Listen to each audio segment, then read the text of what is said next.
And we're live. Hi guys, I hope you're doing well. This is Raz from Decentral, and today we will work again on S17 Plus. It will not be the same as last time, so if you were there in the last live that I did with S17 Plus, those were pretty messed up. Those one are just are more regular. For example, if I am to work on Hashboard and it's completely random, it will looks a little bit more like this. But these are completely new for me, so I don't know the problem yet about them. So we're gonna figure it out together, and maybe you can learn something in the process. And if you got question about those, or even maybe on some other models, don't hesitate. So let's start with that and a little bit of light. I hope everything is doing well. Okay, seems fine. There you go. Yep. So first thing, we're gonna test those hashboards.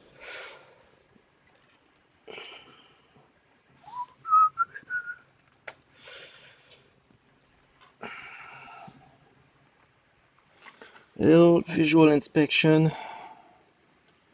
Nothing seems to be missing. It says 18 ASICs on the tester. Let's confirm that it's indeed 18 ASICs. And let's hope to have some victory today. It will not be alive as long as the other time. I expect between 1 hour and a half and 2 hours. S17 plus, nice. Okay, starting 14 volt. Let's go up to 20. I could go to 21, but I don't want the hashboard to heat yet.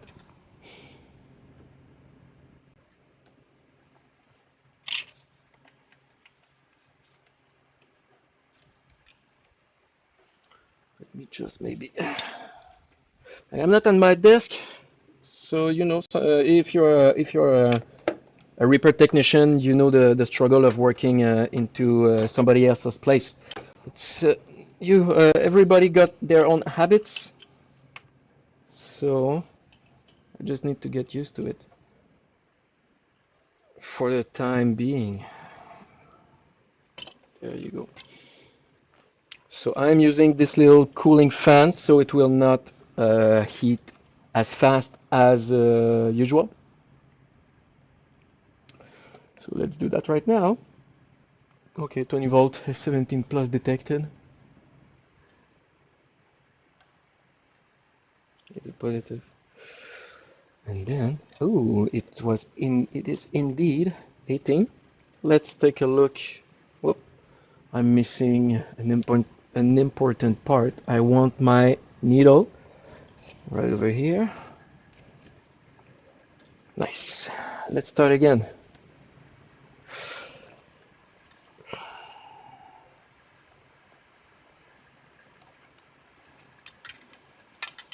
Is my return signal coming through? Yes. Oh, maybe I can. Yeah, might be better.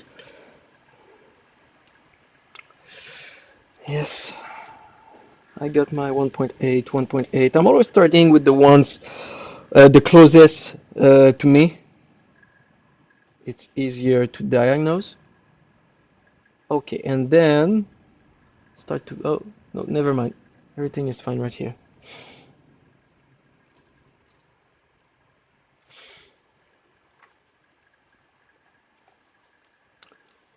You see those heat sinks, some of them are touching. So 5, 10, 15, 16, 17, 18. So around here, something seems to have messed up a bit.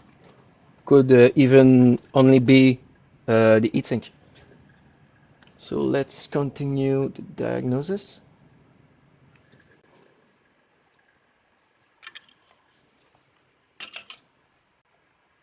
now 16, 18. I'm measuring the clock, 0.9, 8, 15, right here.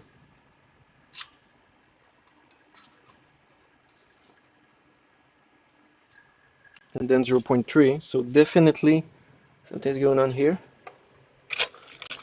So at that point, I don't really need to go anywhere else. I know that this problem will be here. I could maybe measure the LDO of the other domains, but I don't really need to because I checked the return signal just before. So let's try to bring that one to life.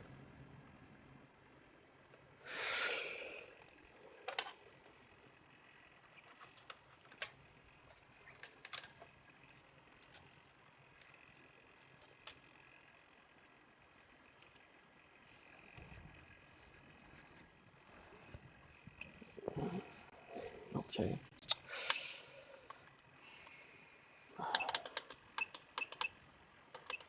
I'm working with 470 and 55% of air.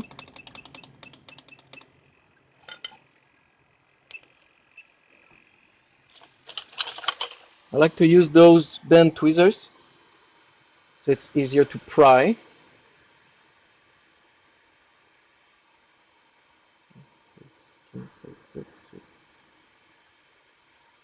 But you know, because I'm working in that domain, instead of trying to work with a hard angle, think I will just strip everything because what's happening with those S17 Plus, the heatsink are so close from one another that you see I was expecting to take out that one and that one just moved.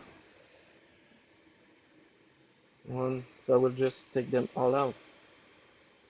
Two, three. Oh, there's my problem.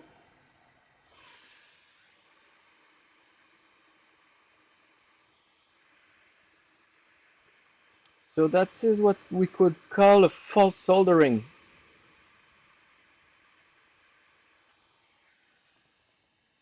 There you go. What is this? Ah, yep.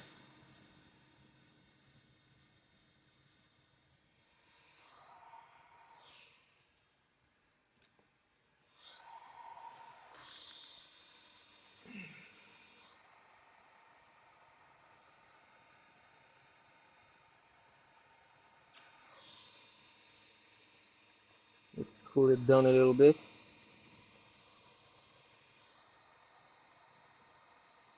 And maybe I just remember I got the fan under. Maybe I should have took it off because it's heating so much. Oh, nothing has melted. So be very careful. Take that out. Okay.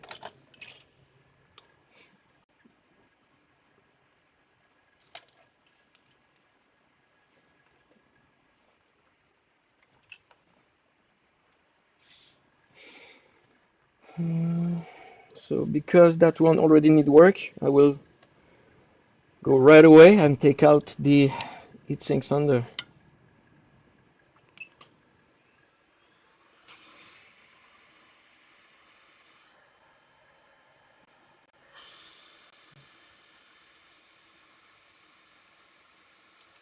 There you go.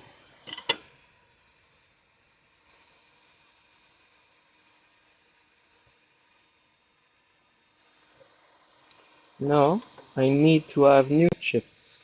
I could maybe even use the other one.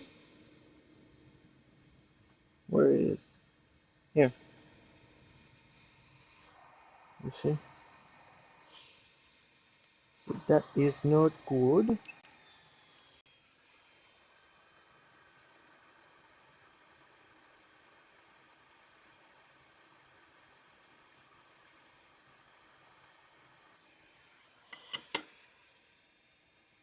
You know, maybe I could still use it. Maybe it was just a false soldering between them. Because if you're looking carefully, let me show you. If you're looking more carefully about that one,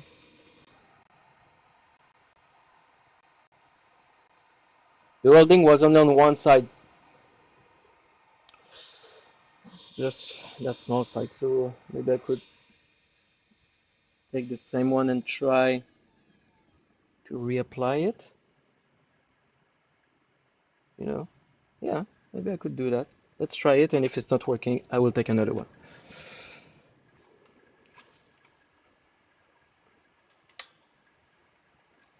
Let me try to find a good angle because I will need to be close.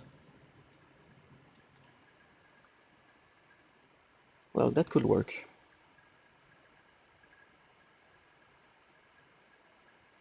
Nice, there you go. Because you know, many times I need to get close, and if my camera is in the way, it's not gonna work well. One of the reasons why those lives are, when we are making lives, it's a little bit longer to repair because we want to show good angles. So let me try to find a good one. Ooh.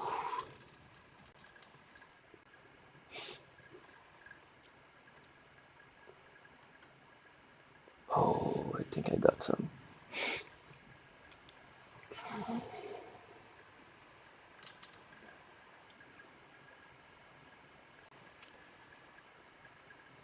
Something like this. Let's zoom out. Huh. Let me know what you think. If there's anybody here.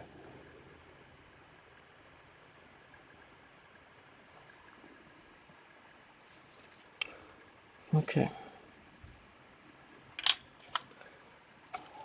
I'll apply some flux.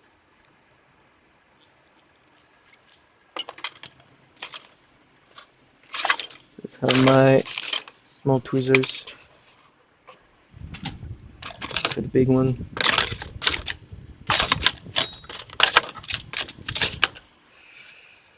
If you want to hear, let me grab my smaller ones.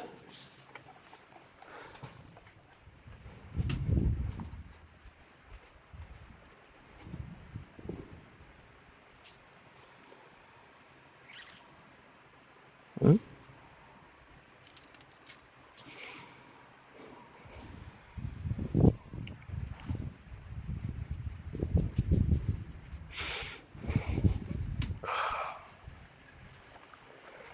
Well, I thought I had them.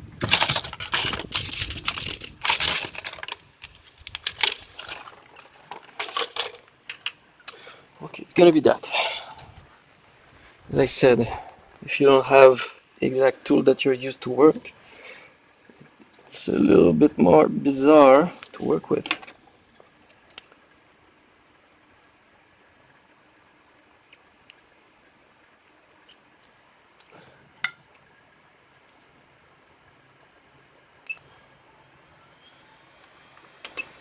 Now let me work at 450 and 33%.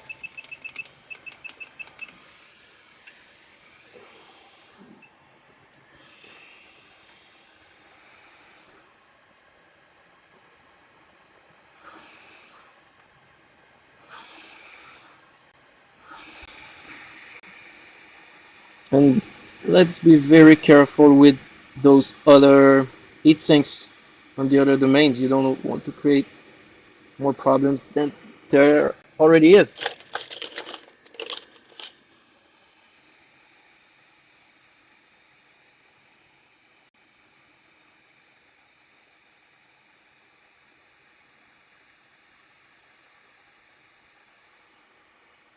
There you go, should be fine.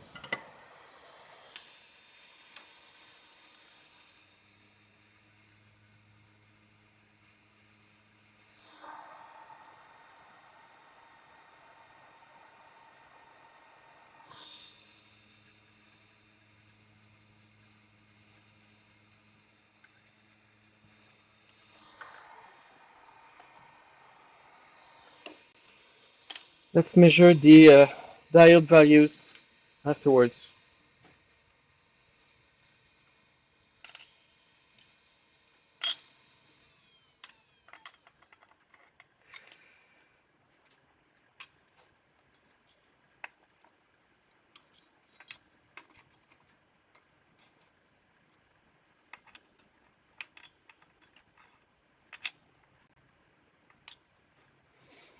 Okay, well, this one is going on the cooling pad.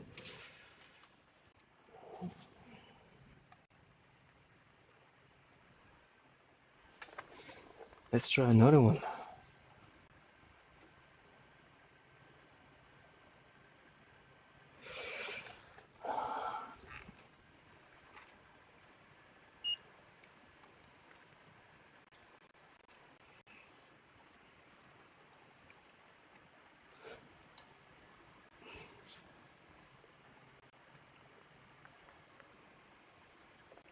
There you go, something like this. All right. What does it say? That one is 0 ASIC. Okay, let's find out what's happening.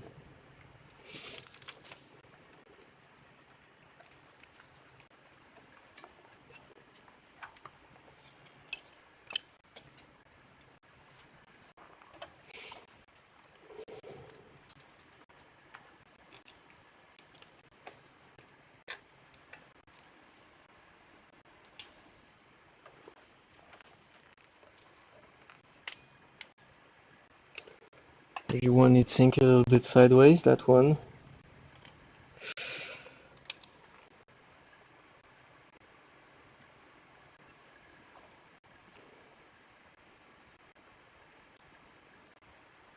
Okay, 0 chip.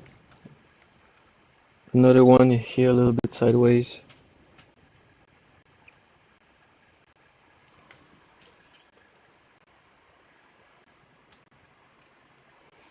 Let's take a look at the return signal. Oh, 0. Really? Whoop, whoop. Oh, a little bit too much acrylic on that one. So my testing points are not... There you go, okay. Oh, here seems to be completely 0. So let's take a look at here.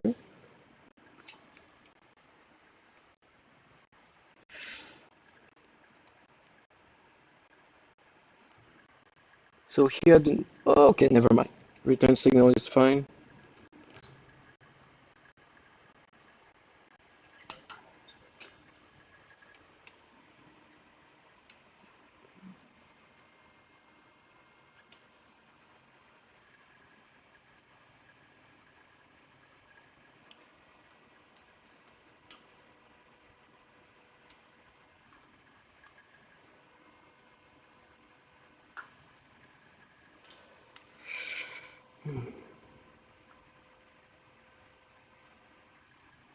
Those heat sinks are so close together.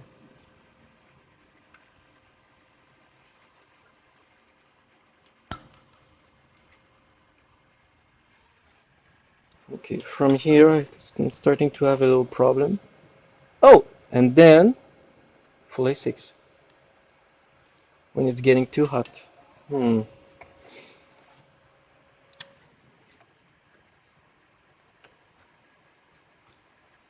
And it's not even that hot. Okay. Let's see something else then.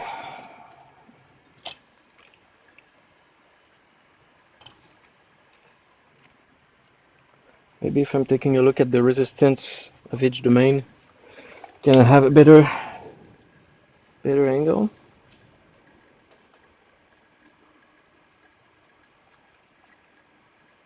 My resistance should be around 0.8, 0.9.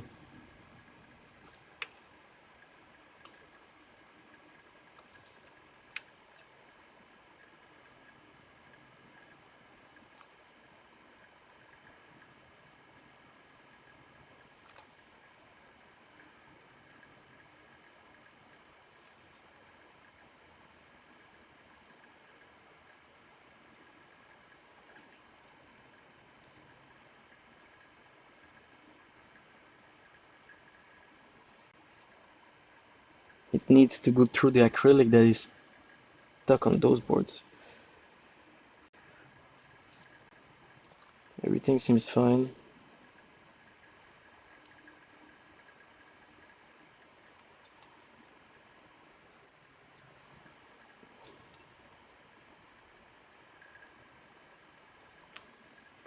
Okay. Everything is fine on that end.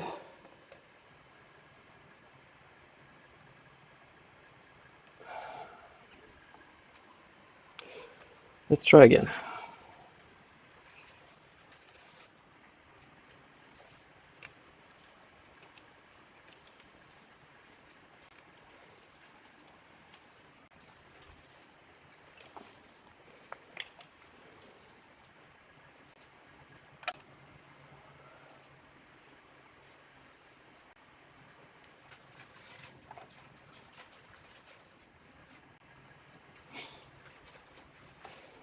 Two chips, let's be quick.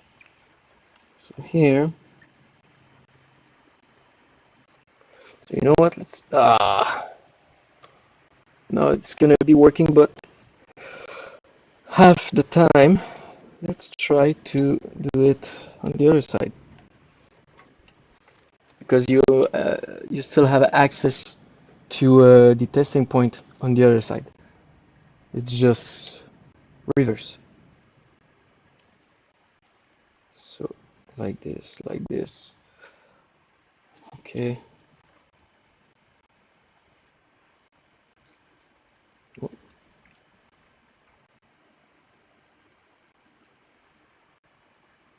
Oh, I'm stupid. Voltage. 1.7. Yeah, 1.7. Okay, still zero chip. Let's be quick. 1.7. Zero. Okay, let's go back.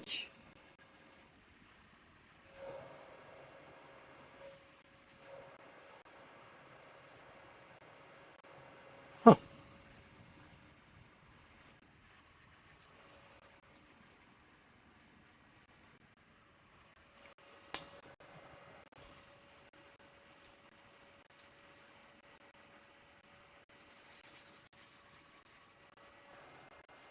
So every time I'm making my test, it's working. Every time I try to have... Oh, there you go. Zero.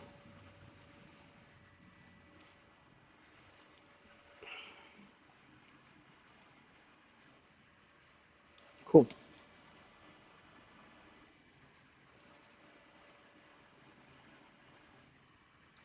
Okay, here.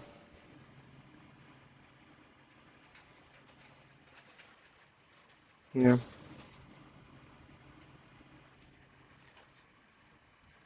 That one. So you see if I'm taking the return signal, this one? Huh. No, it's not working. If I'm taking that one, no, it's working. As soon as I'm letting it go,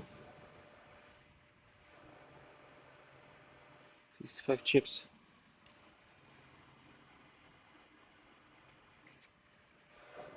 65 chips.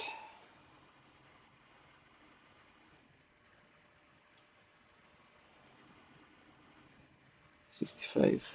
Damn. 60.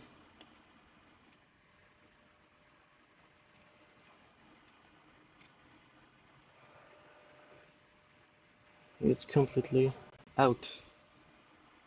But maybe it's because of the acrylic. Yeah.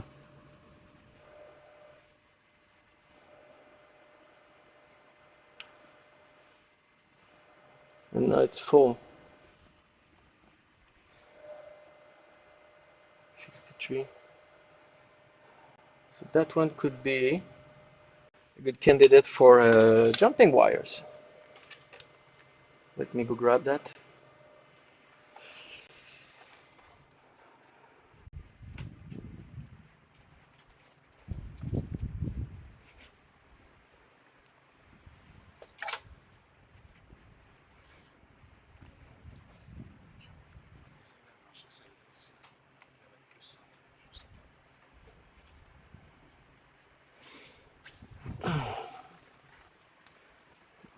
to make a little adjustment here.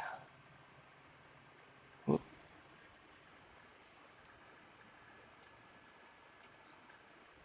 Yeah, maximum that I can go.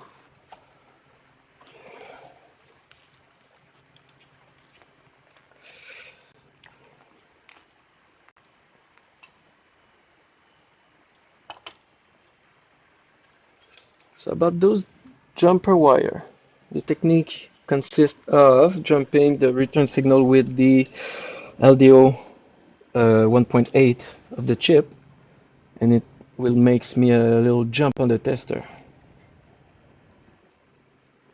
I just need to find out which one is which one. So here, one 0.8, and the one on the left is gonna be 0.8.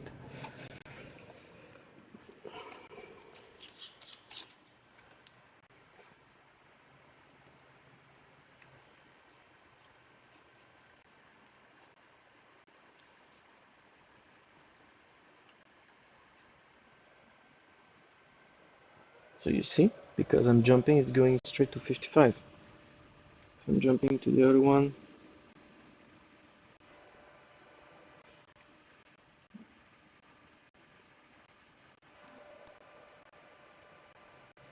everything seems great. You see it's stopping between 63 and 65. And usually my jumping would be way further. By example, instead of being 35, it would be maybe 34 or 33. So now it's stopping at 63.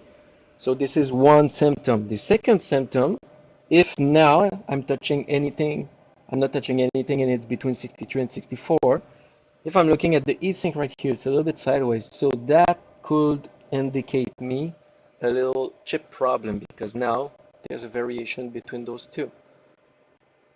So this is where I will take a look at first because that one is a little bit more obstinated.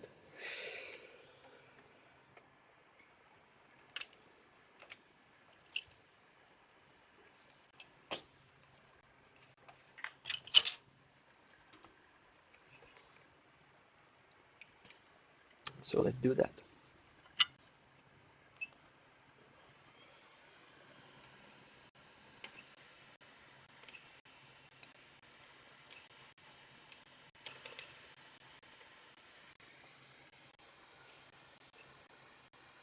So because I want to go up to 63, I'll just take all those heatsinks.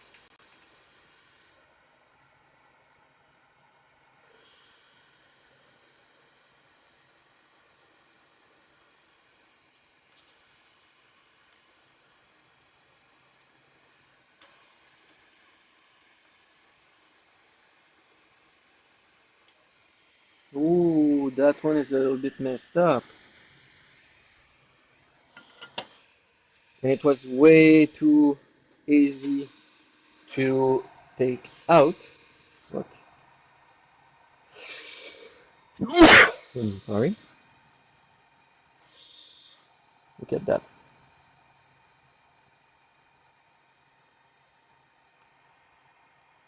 There's just one side that got thin instead of a beautiful and shiny like this one.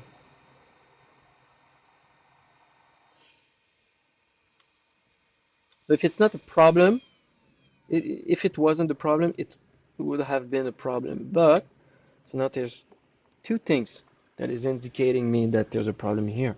Also, if I'm taking a look here, look at the chip. If you're comparing to the other one that are a little bit more shiny, that one is all blackened.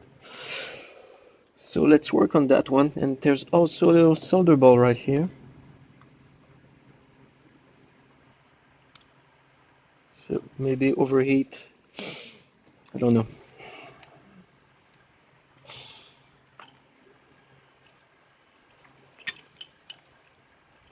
Before taking anything else apart, I want to have diode values.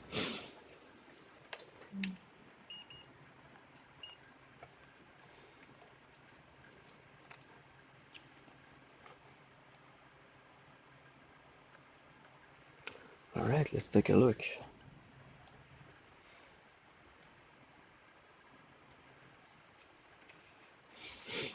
So again, for diode values, it's going to be the reverse method of voltage values. So use your negative probes on the testing point and then your positive probes on the chip to have your good values. But it's going to be the same, I'm measuring the same way as the voltage does. So if I want to have the clock, I'm going to go the chip and then the testing point after. But if I want to measure the return signal, it's going to be the chip and then the return signal on the other side.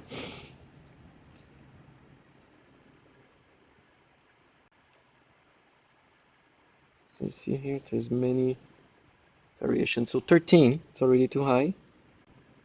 13, if I'm comparing to that one. 11. So this is fine. Maybe because there's less thin, my testing point, my testing might be biased.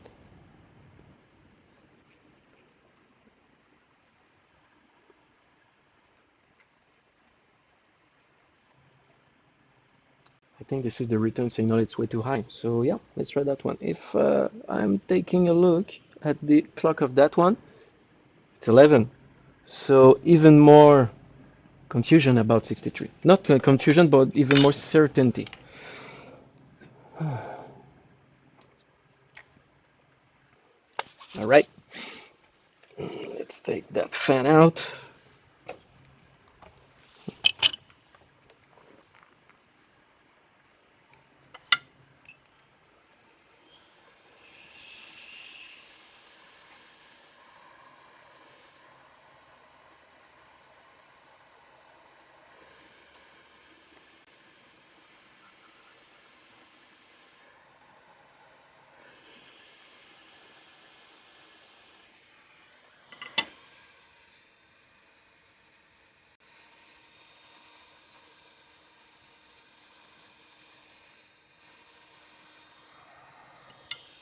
That one I will not do a macro shot because I want to have a good angle.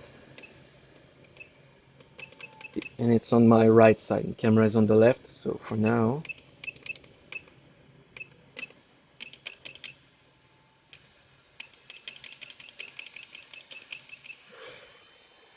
A little bit of flux. That one seems a little bit messed up. So just in case,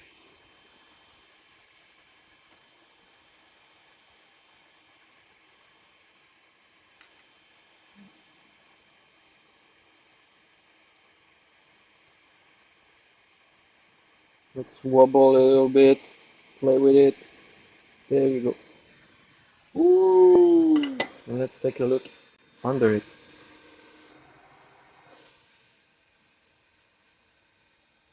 So already here, you can see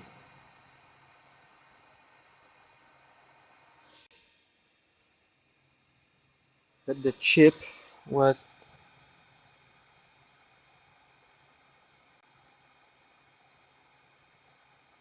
all blackened on one side.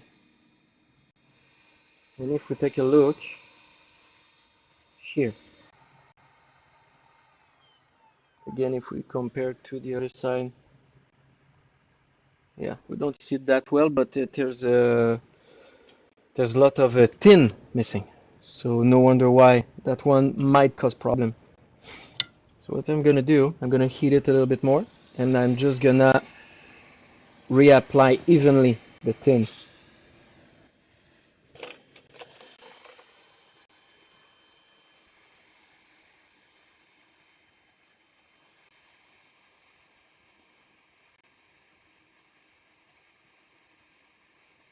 While being careful to not touch the heat sinks on the side.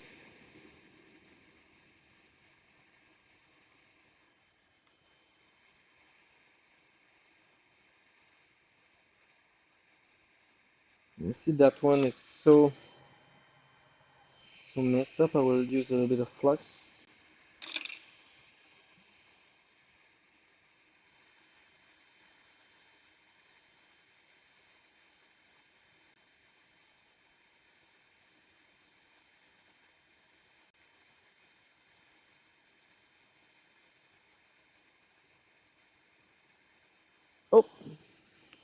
I touched that one. Might cause problem later.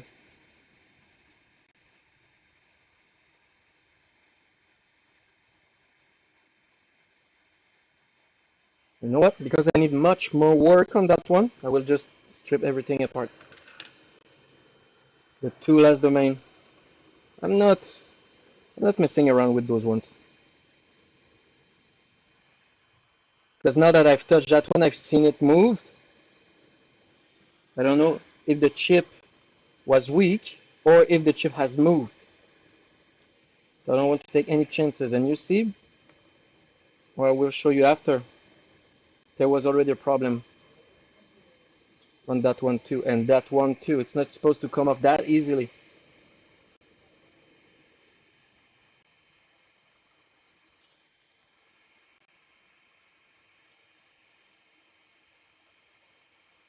So instead of having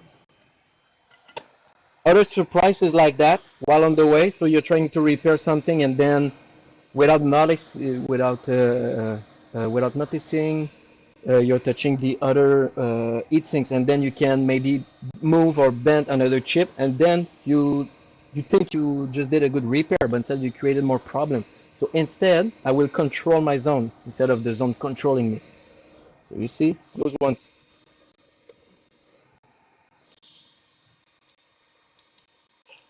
Let me do a macro shot here.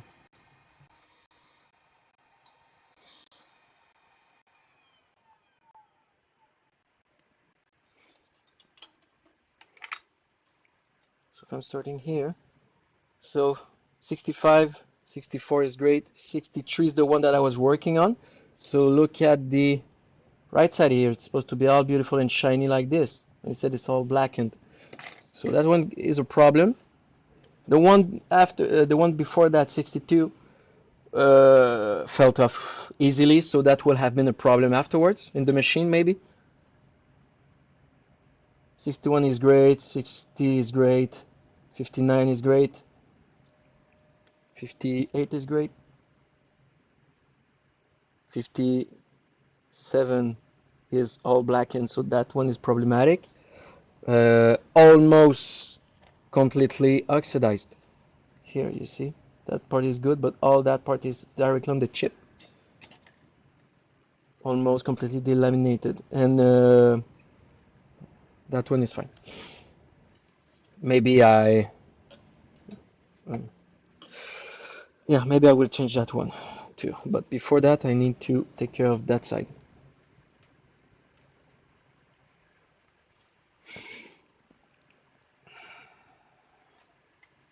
So you see here, let me try to give you another good angle again. So here, yep, I'm gonna work on that one.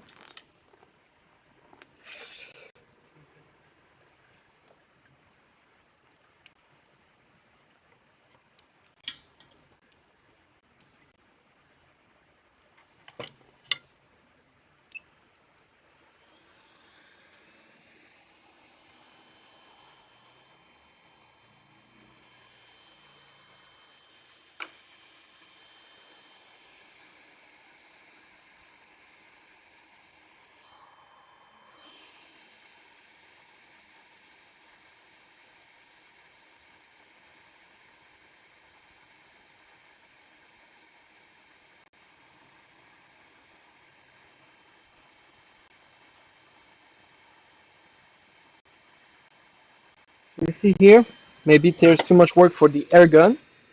So I will take my solder iron, but I will not have that pointy,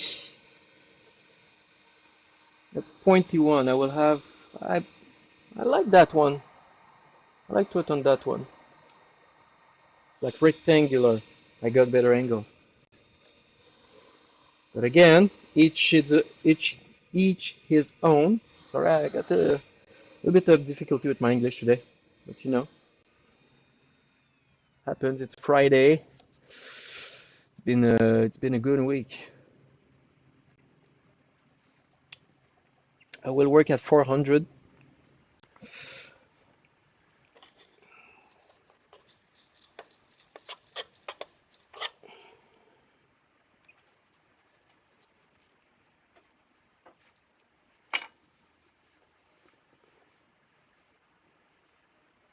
Let me grab just a little bit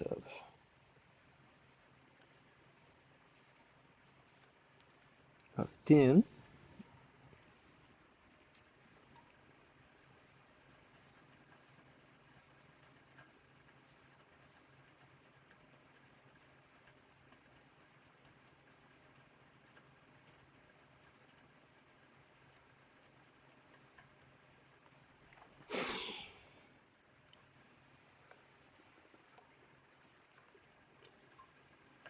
Wow, that's better. It was completely oxidized. It will probably do an over tin, so a little bubble on the side right after, but I don't really mind. I prefer to have a chip sticking well and then worrying with that problem after. Okay, let's go get some chips.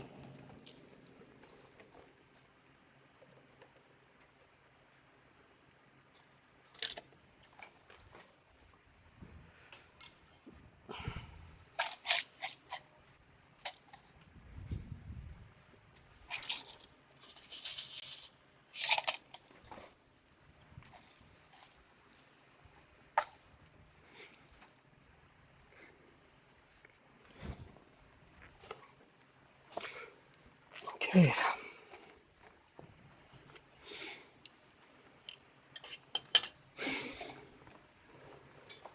So let's take out that one too.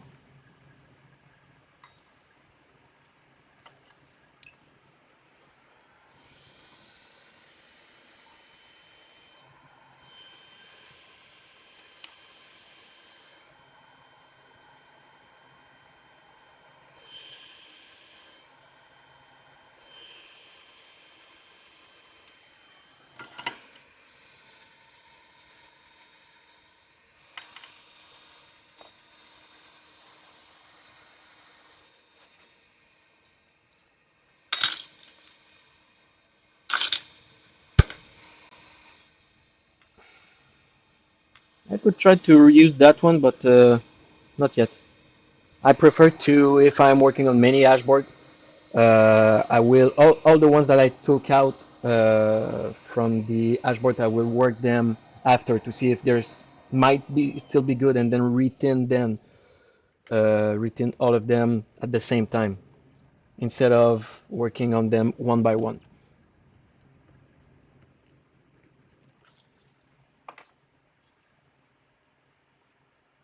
Yeah.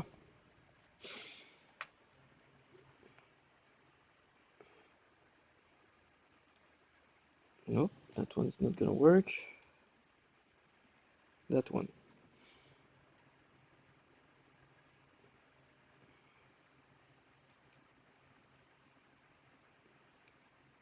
And then that one.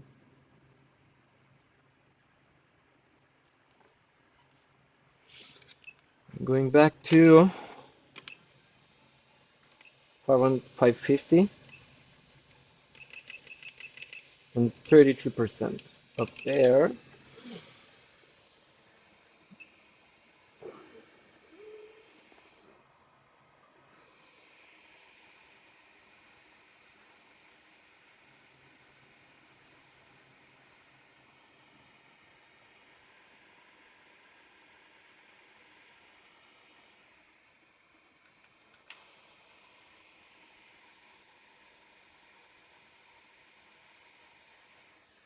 Let's do that one first.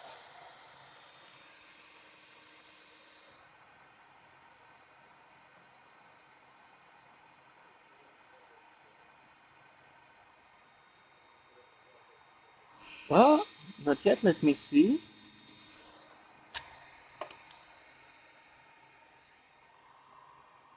Hey man, how's it going? I know that I'm never buying used ASIC after watching so many repairs video. Is buying used ASIC good idea?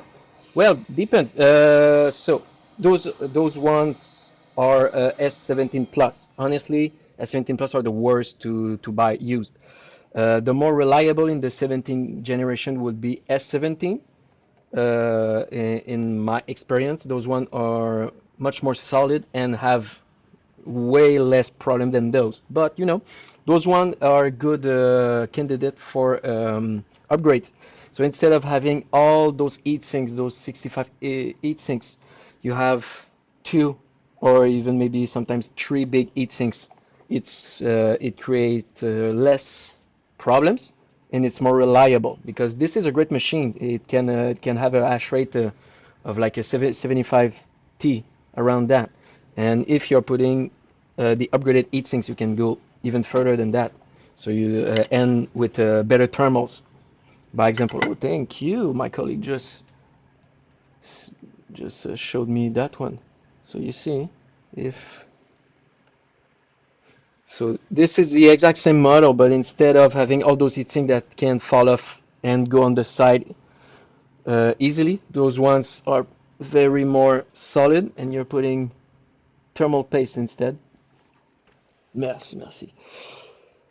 So, if you intend to purchase one, I strongly suggest to maybe have a test before purchasing, before purchase if you can, and then maybe make an upgrade afterwards.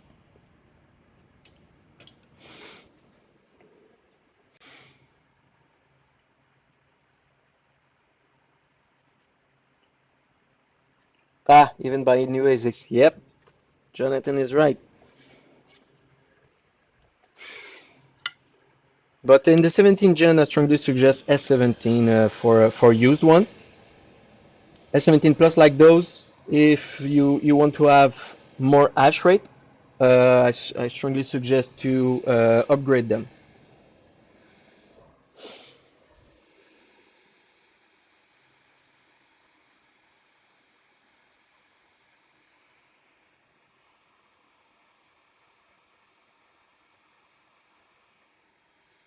But you know, if you're purchasing used ASIC and they're not working, bring them to us and we will take care of them. Of course.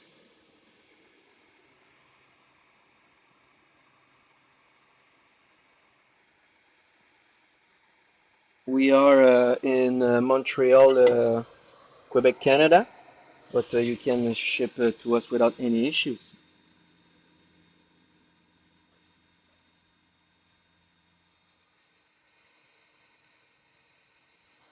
Oh, I just saw something. We're working on it.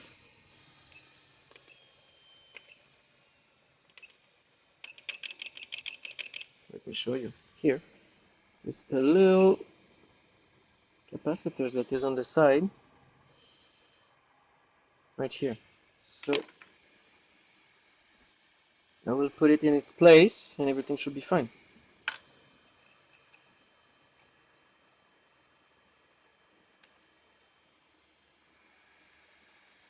There you go, it's going to its place by its own.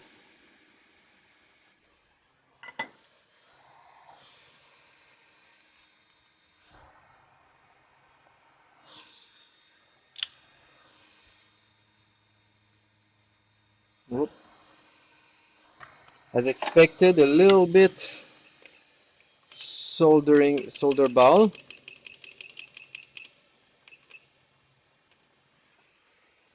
Right here.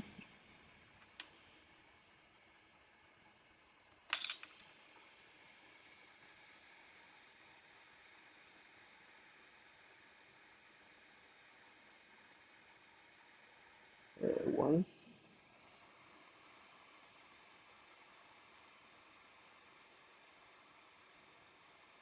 two.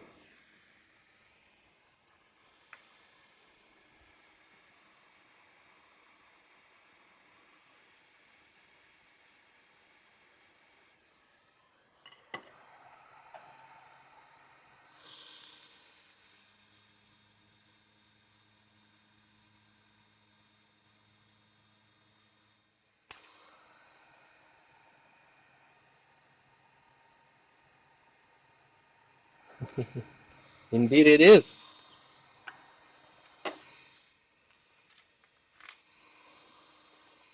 But you know, at that point, if you're new to our channel, welcome. First thing first. But please take a look at the other lives that I did on the S17 Plus. Those were the worst kind that you could receive. So if you are purchasing one or more S17 Plus, just if you can take a look at them, and if they don't have any like silicon or glue stuff like that, you should be fine. If there's no traces of burn parts and there's no silicone or glue, yeah, you should be fine. All right, while this one is cooling, let's take a look at the other one right here. Diode values first.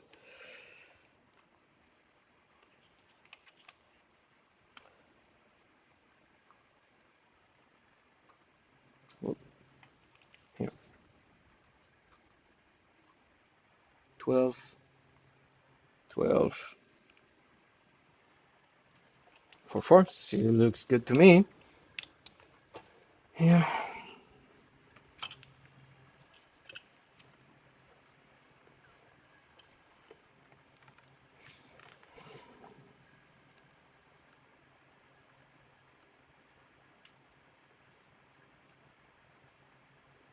Nice. If you're getting an upgrade version as a deal, that's a great one. Yeah, power plug.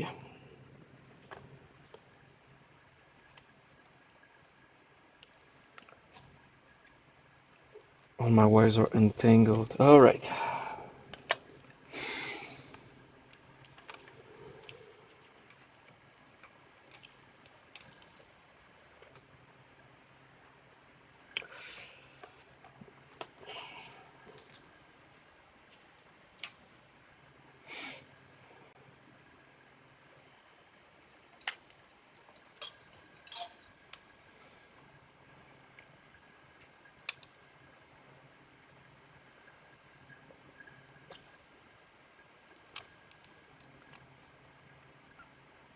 Oh, 0 ASIC. So the connection is fine, but the chip might have problem.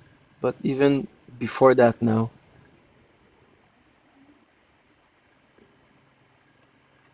so you see here I got some uh, return signal problem.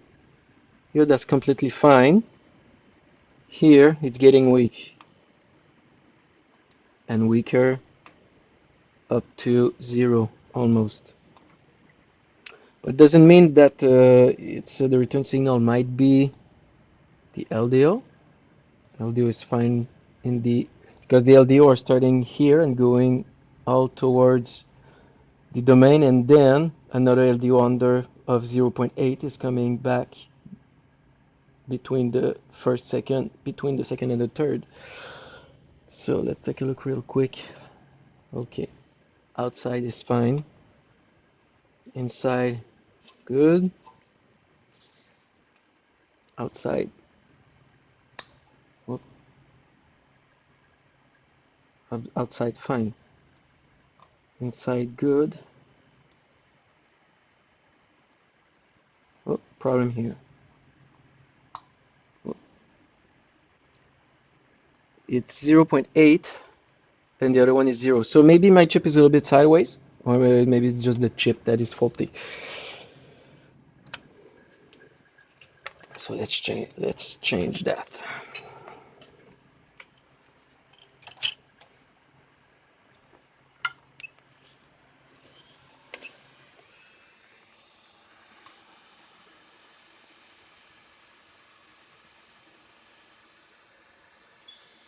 Whoop.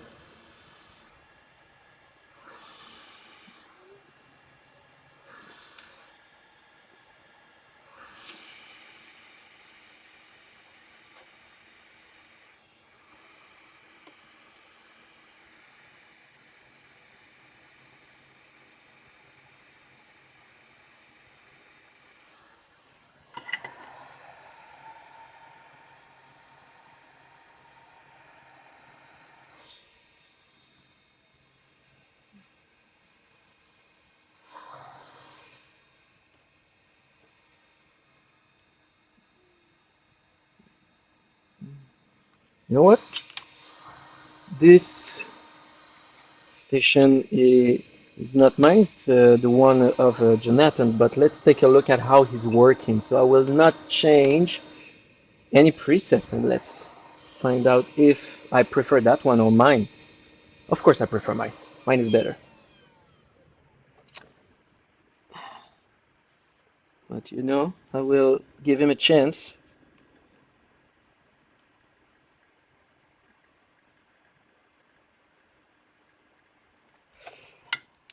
So 40%, 480.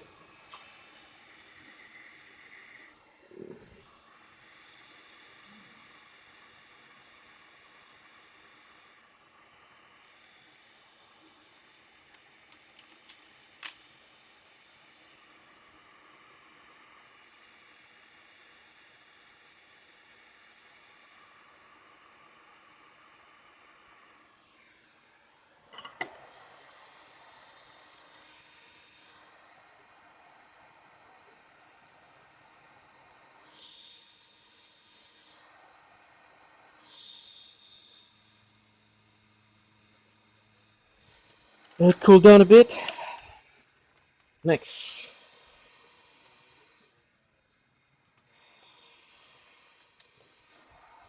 Diode before testing.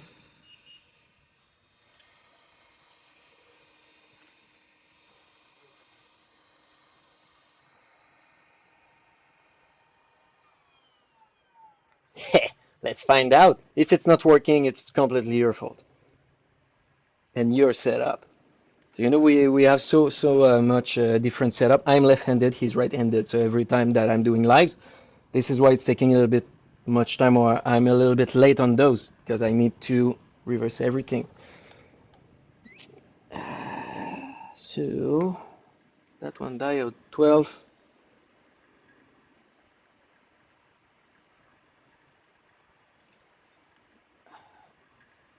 11, so it's already better.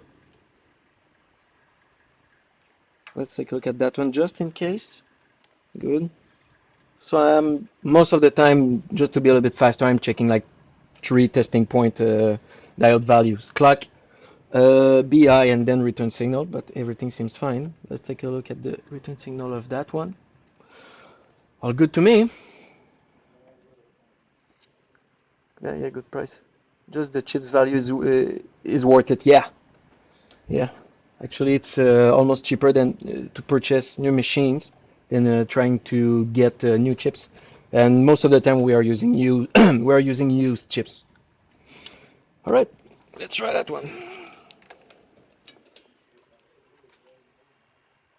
Uh, the setup, because I thought that my setup was better. You need to follow. You need to be here when my colleague is looking at, at the same time.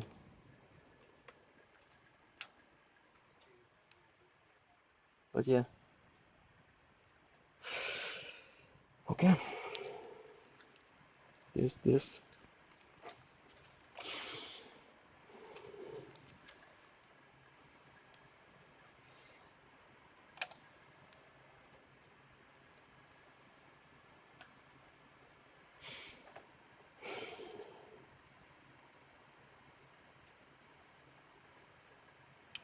Already better, but because I moved something here. Oh, it's true. I think that one had a problem.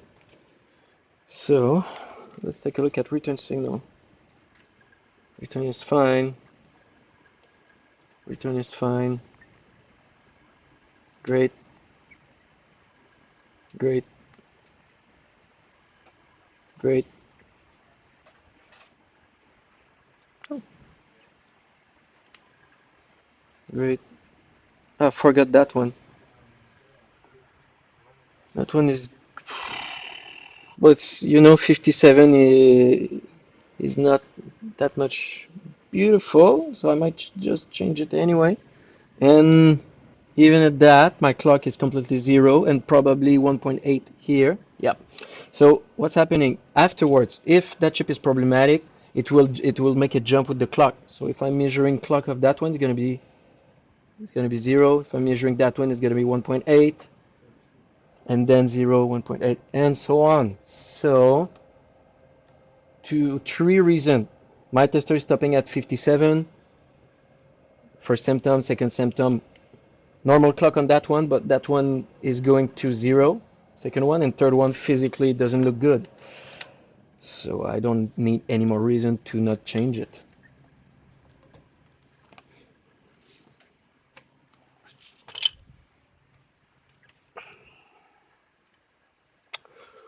Oh, I want to check that one first.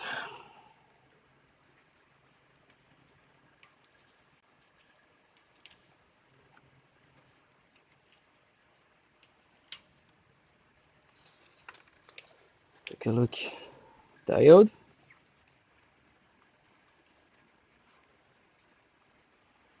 Twelve, 12, 12. Okay, seems fine.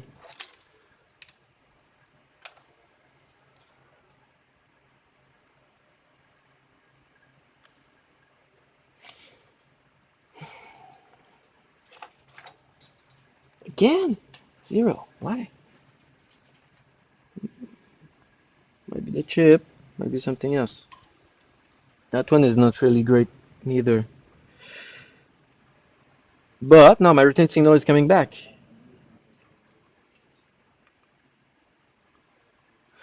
Until here, so that chip is just not good anymore. And physically it was a little bit chipped. So that happens with it's a little bit of a gamble sometimes with the used chips. Let's take that one out at 50%.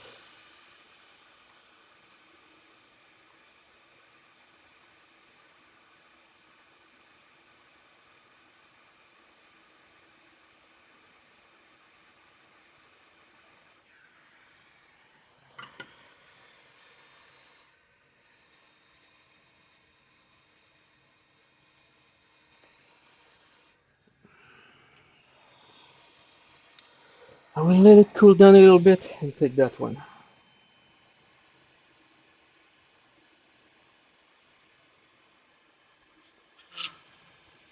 But before, let me take out heatsink. Second, yeah.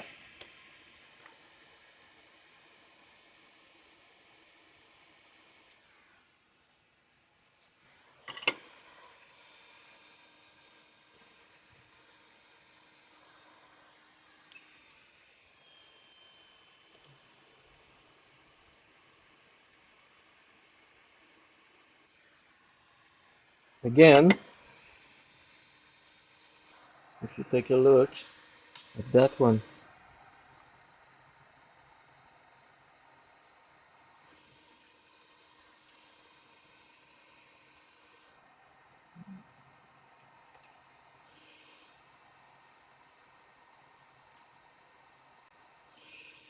that side is probably fine, but that one is oxidized.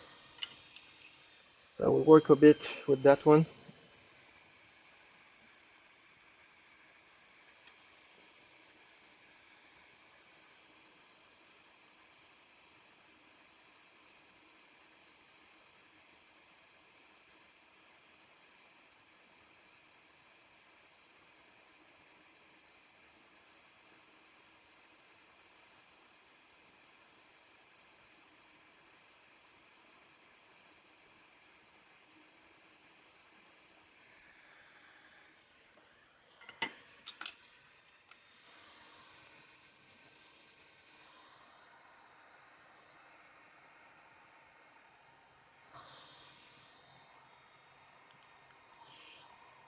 Assuming there's more power to use immersion cooling. Of course, we'll continue. This week we're at almost 2 lives a day, not a day, but like two lives in the same day. Is immersion cooling a good idea for Hashboard health and power supply?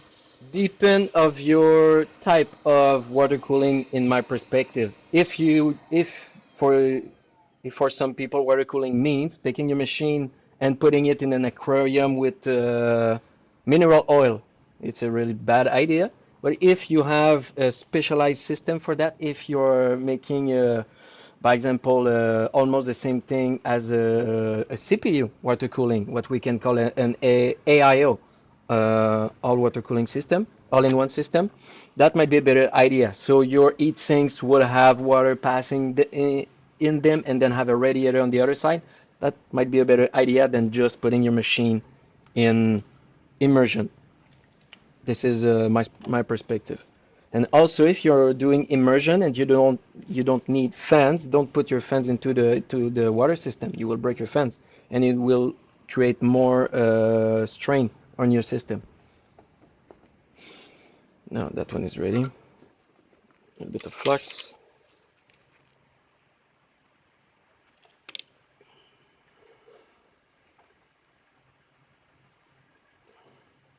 There you go.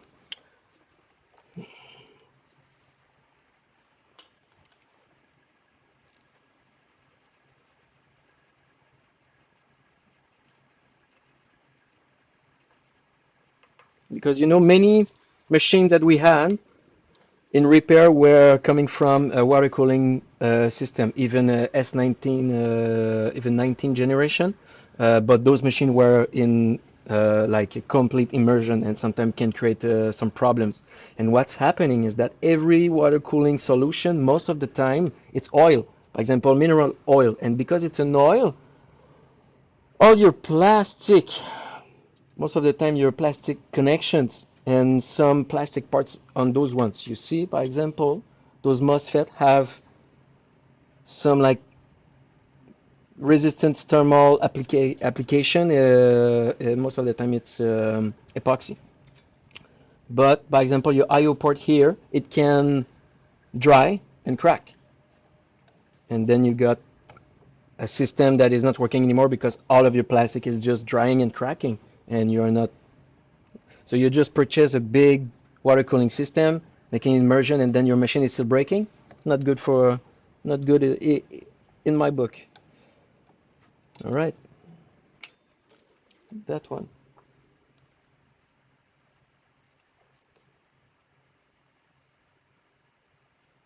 But that's pretty much my personal answer on that on those ones. I'm not a professional about those. I am more about water cooling system. I am a little bit more well versed into a CPU system. I'm building computers.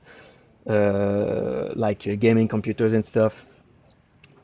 So all-in-one water cooling system is great on CPU and computer in general, but again, you have more risk of leaking. So there's a risk, so you need to be careful with those. Might be a good idea, but you need to know what you're doing or purchasing a really good quality water cooling system. Okay, let's grab another chip. Let's try with that one.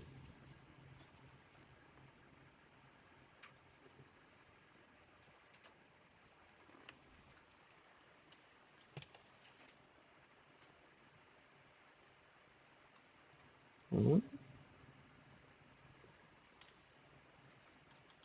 Let's try, yeah, that one. There you go. 40% of air, 480.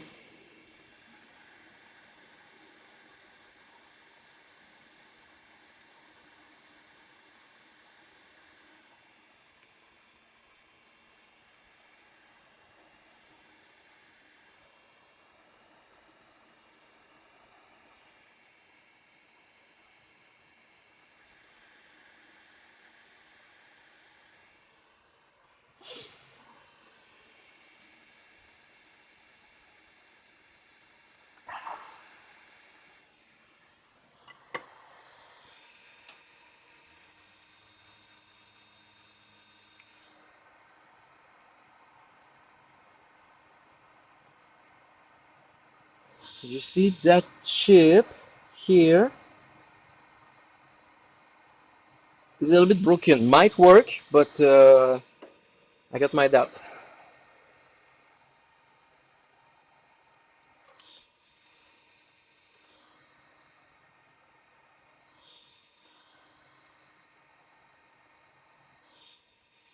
Okay, we'll wait for that one to cool down. I got the other one to work. Anyway, this is why most of the time we got a cooling pad on the side, just to work two at the same times.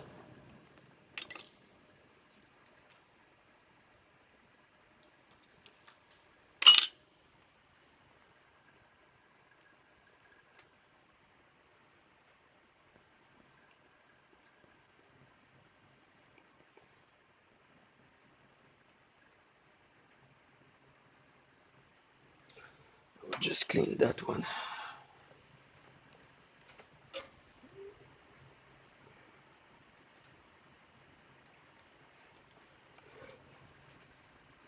So about water cooling, I hope it answers your question.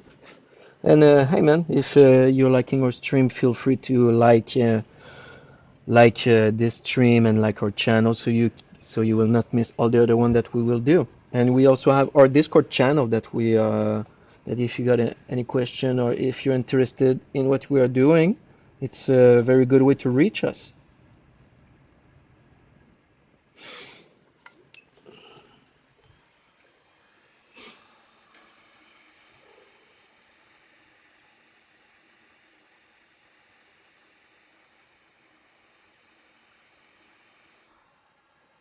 Oh.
It's encouraged for me, for my got my answers. Yeah, absolutely.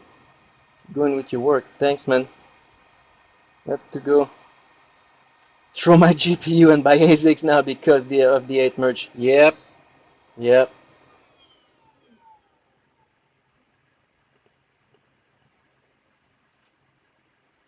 absolutely. I'm down for that. Maybe some GPU repair.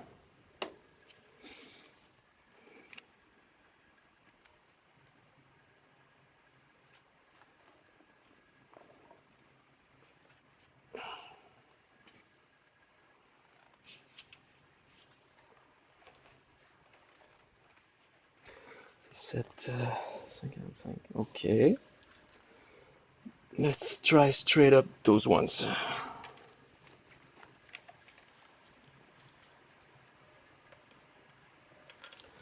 Don't forget, always negative probe first, positive afterwards, and then our tester. And make sure that your negative is as close as possible from the I/O port.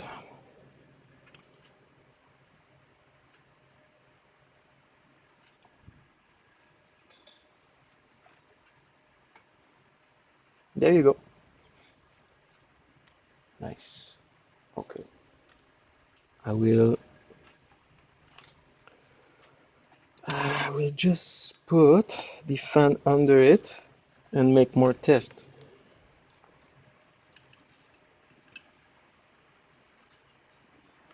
There you go.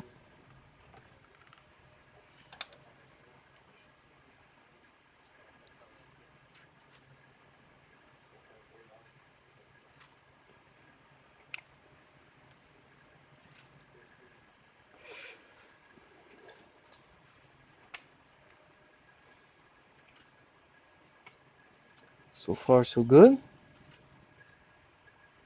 but not advanced test. Advanced test is a little bit messed up. Let's take a look at the temperature sensors.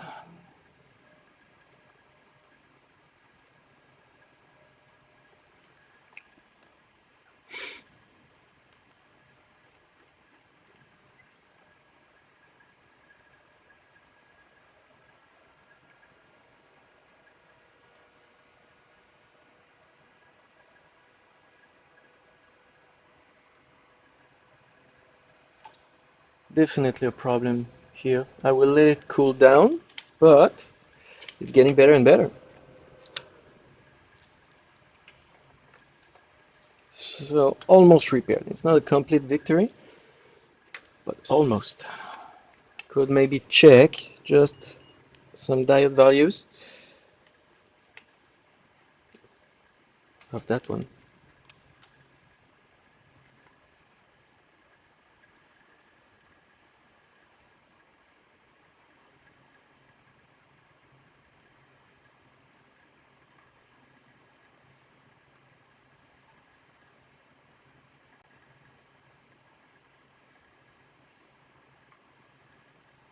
Okay, so far seems great. I will let it cool down a little bit. Grab the other one.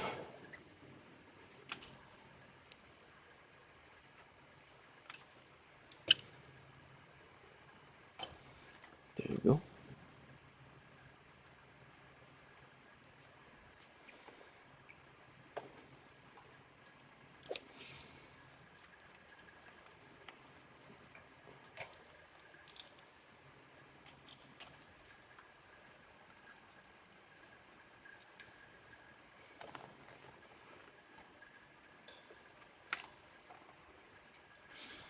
Same thing here.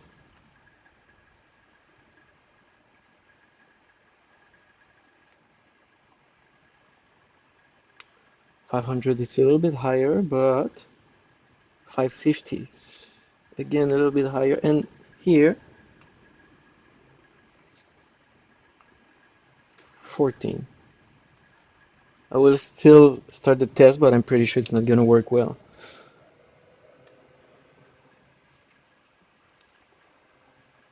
You see my current is at 5, so my current is fine. But now, there you go.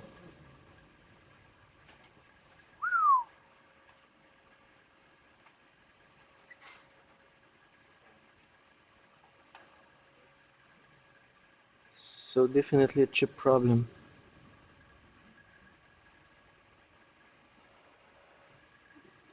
8, so that's fine. 8, 8, 8, 8.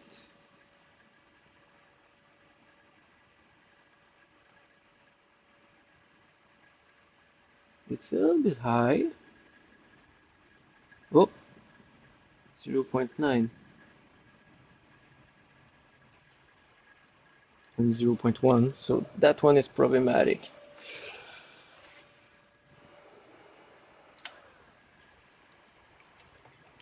So you see, you can work in the same area for quite a while.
Okay, great.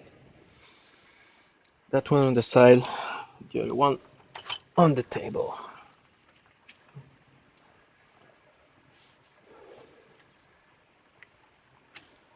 So my board is back to life, but not completely healthy. Now, to figure out what's the issue, we're gonna try some tweaking a bit. So we'll play with the dashboard a little bit. We will stress it to see if there's a weak point.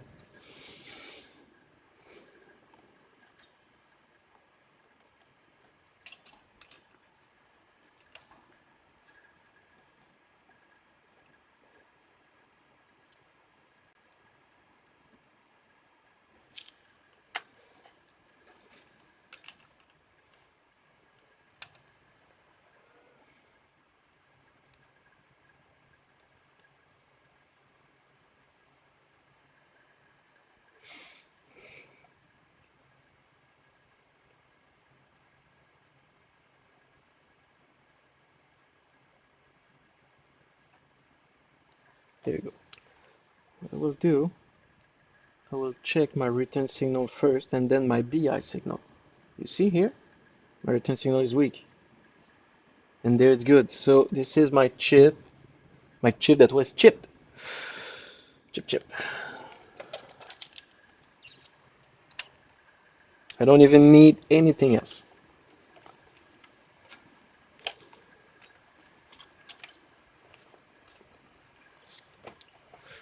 So what I did go to advanced test to put more strain on the chip, and then I was checking the return signal.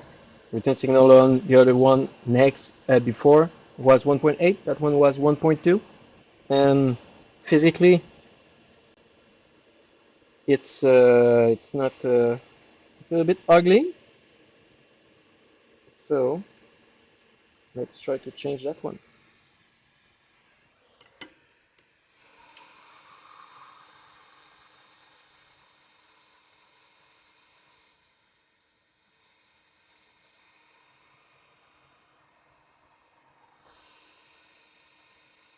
Let's clean it a little bit with isopropyl alcohol.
There you go.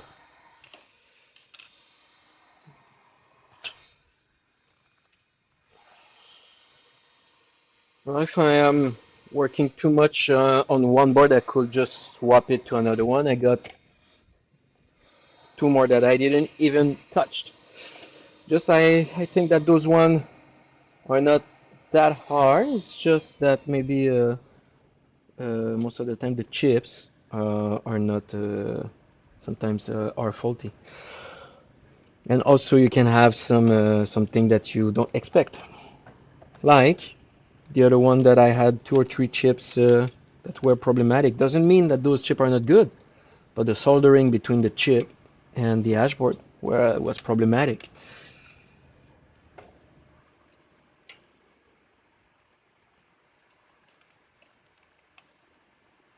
Oh, was I in diode earlier? Anyway,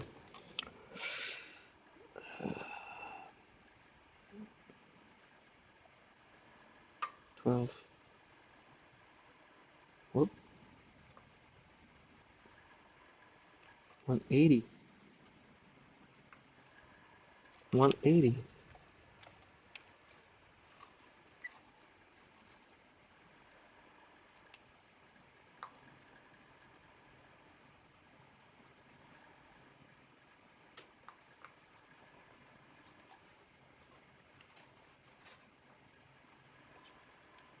Zero point 0.66. And then that one is fine. So here, my clock is fine.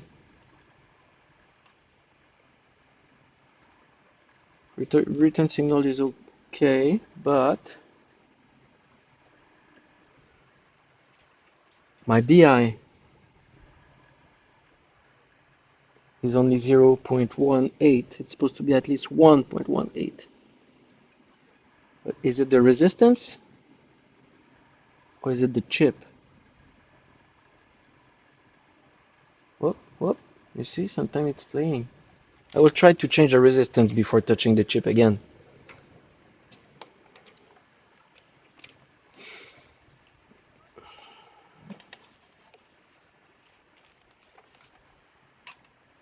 Do I have yes. Got this little hashboard here to scavenge some part. I will take the exact same one.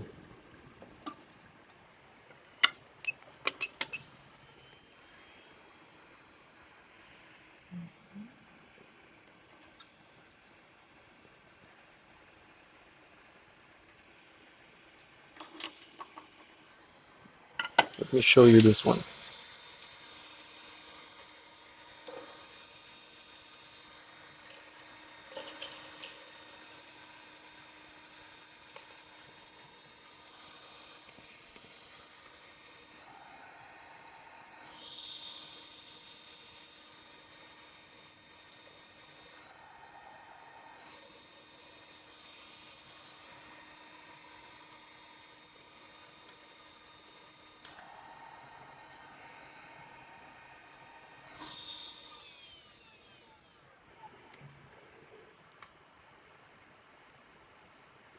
Here.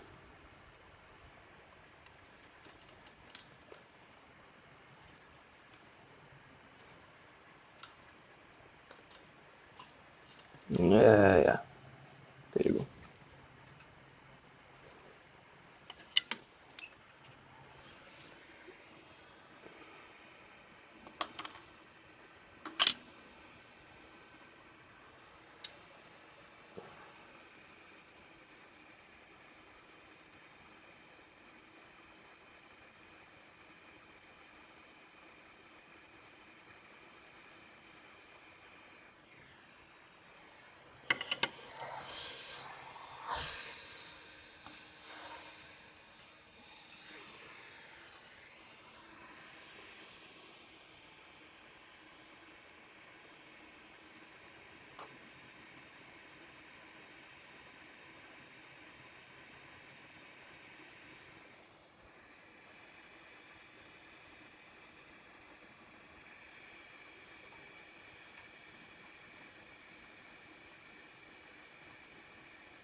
Voila! Let's cool this one.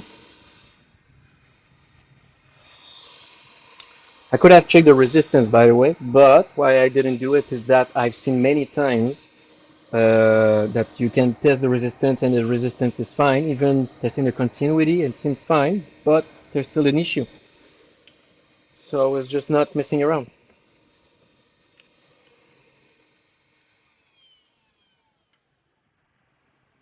12,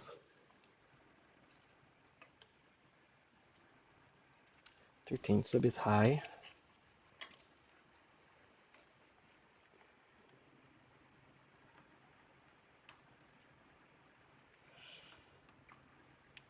Too high. If I'm comparing the same value here, 12, 12, 12, 13, too high.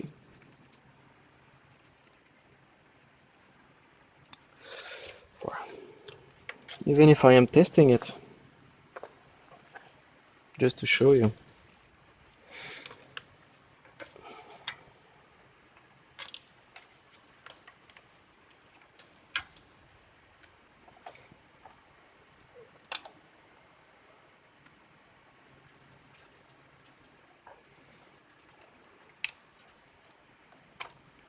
Stopping here.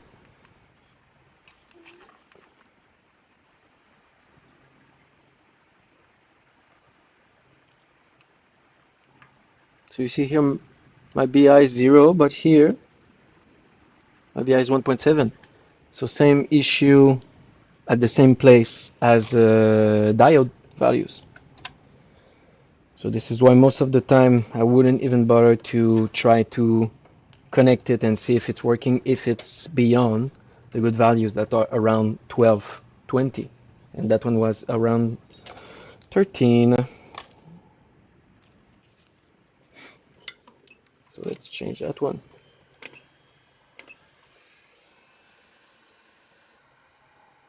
Again and again.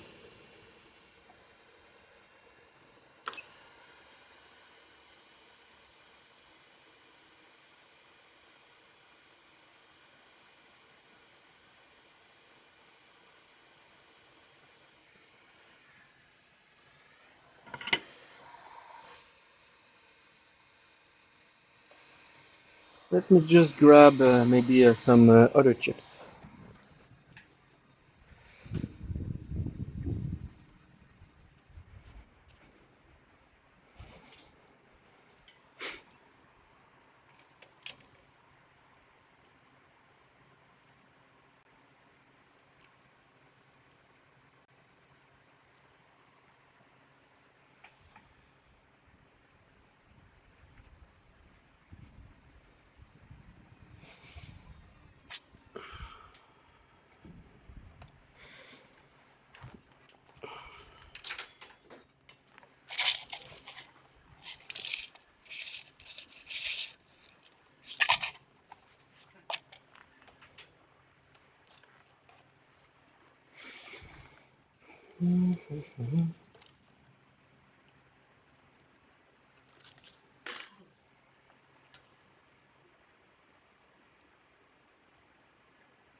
So if it's not working, I will try one more time, and then I will maybe go to another hashboard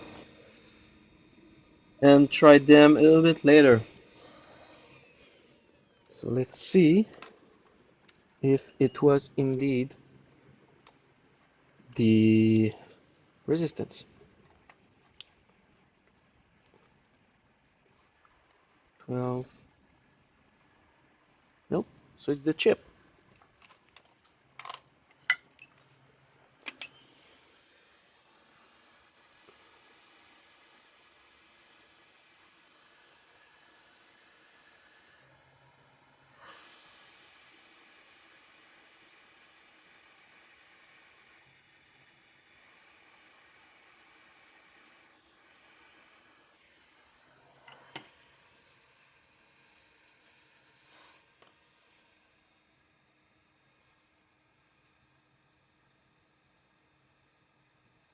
Or maybe this is because of the configuration of Jonathan. So I will go back to mine. I'm just more used to it.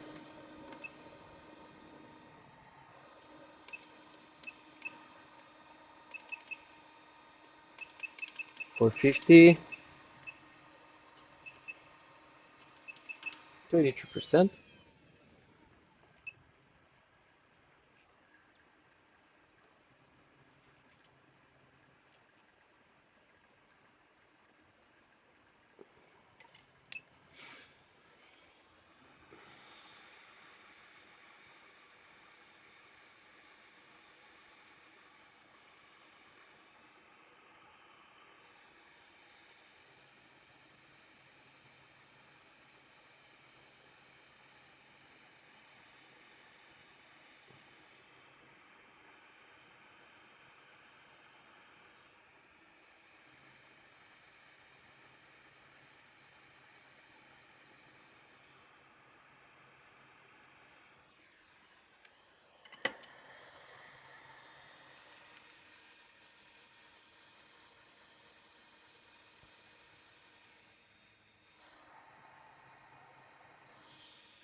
There we go.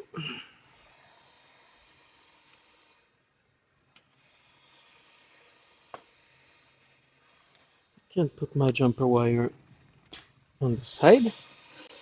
Okay, 13. Let's see if it's going back to 12.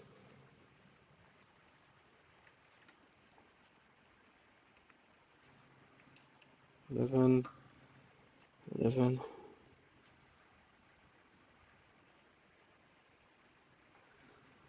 4, 4, 13. What's happening with those chips? 13, 13, too high. Need to try again.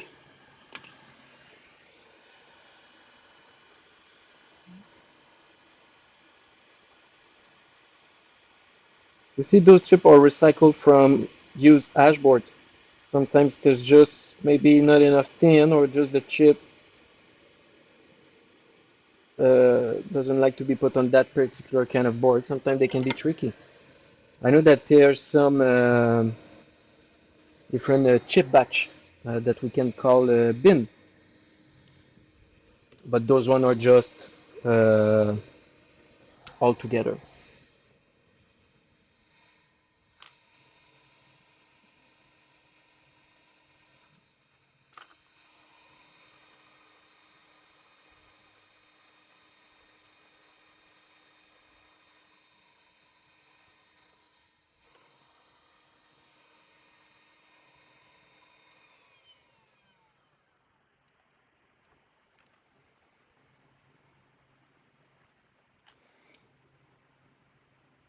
You see that one is not very well thin.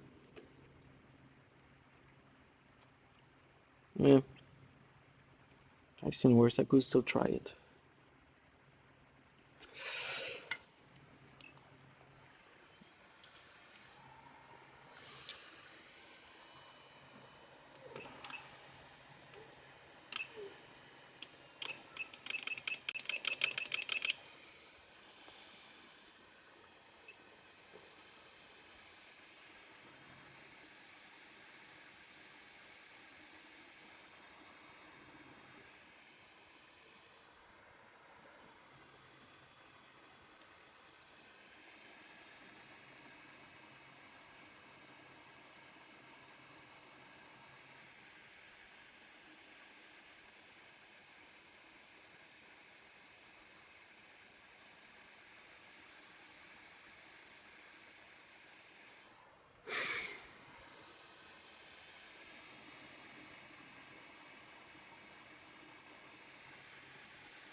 Thing is, if I am working on one of the two other dashboards that I have, it it might take longer, and I want a victory tonight. Let's see that one.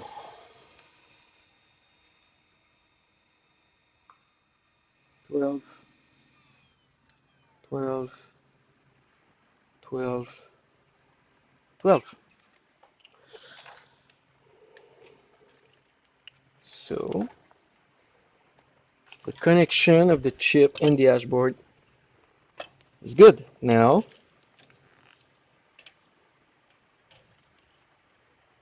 so let's test it.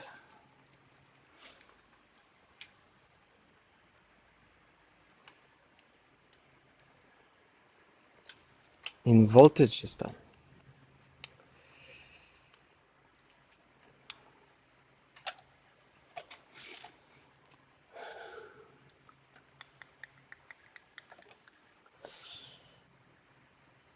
Current is great. There you go. Well, let's see. Advanced mode. Advanced mode is fine. And then third test.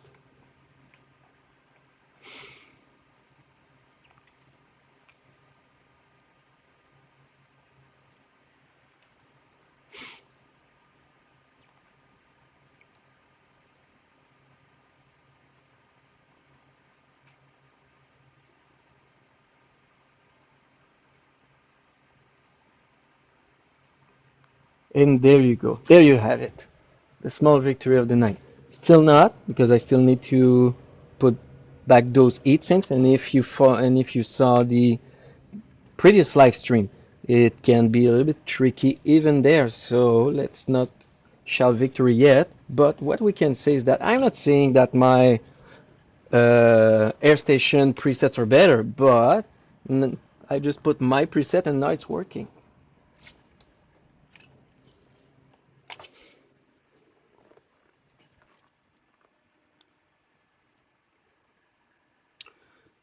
But what I could do, that one, I don't really like that one. And even there, that might create me some more problems, but I need to do it anyway.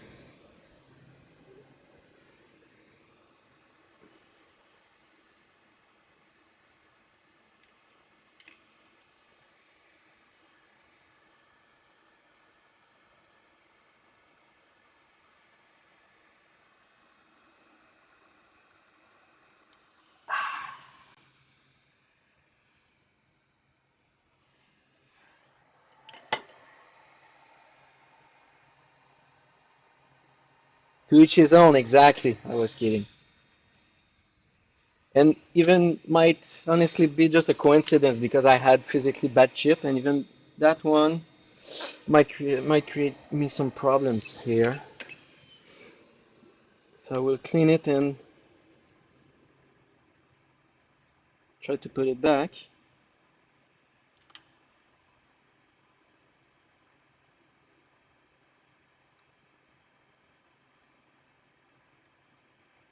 There you go.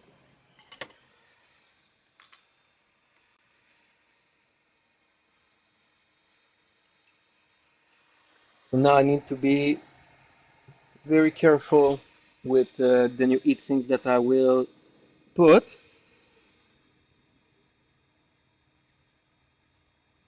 Every time that I am touching something on the dashboard, I will make a test again.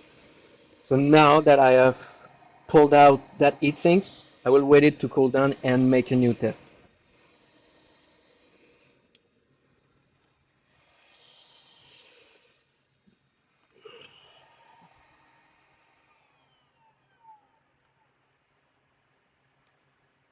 There you go.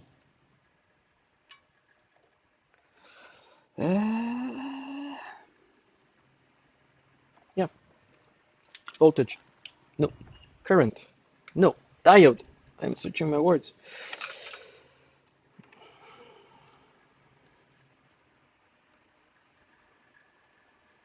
Eee. Not good at all.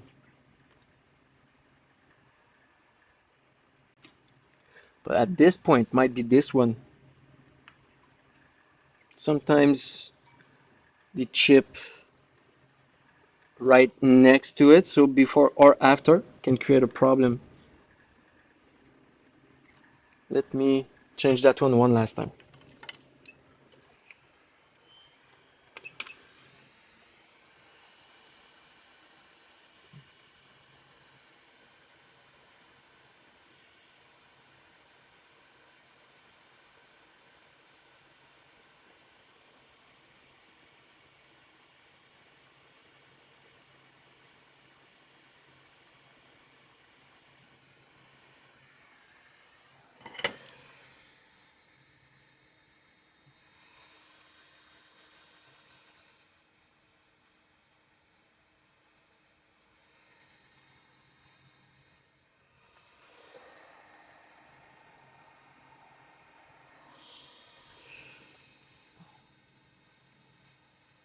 Okay.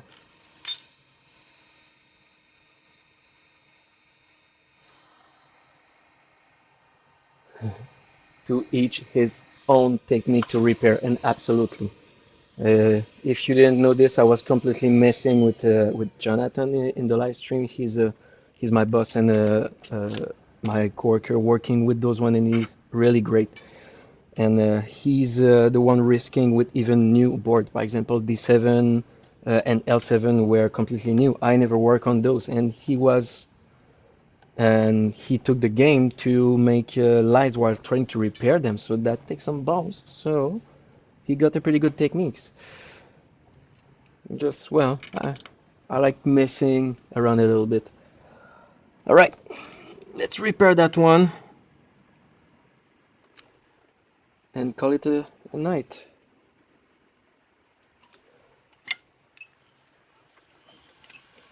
But I'm still putting my own presets.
Okay, everything seems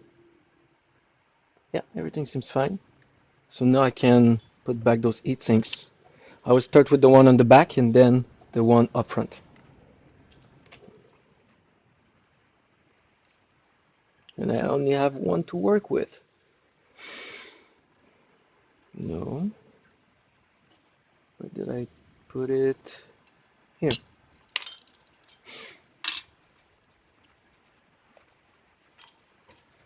So before anything, I will clean the surface area that I am working with.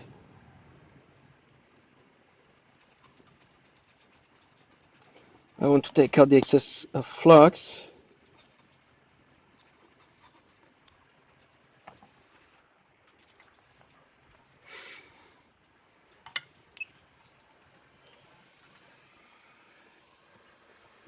preheat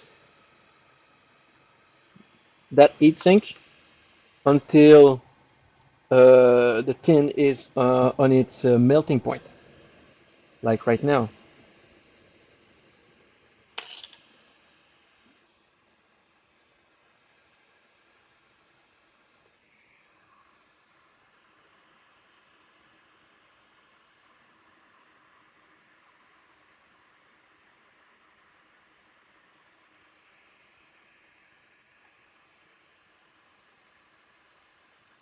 Once I feel that it's melted under, I'm cooling it a little bit. I want it to, yes, zoom, perfect. Because I don't want the heat to spread too much and go under the chip that I just placed.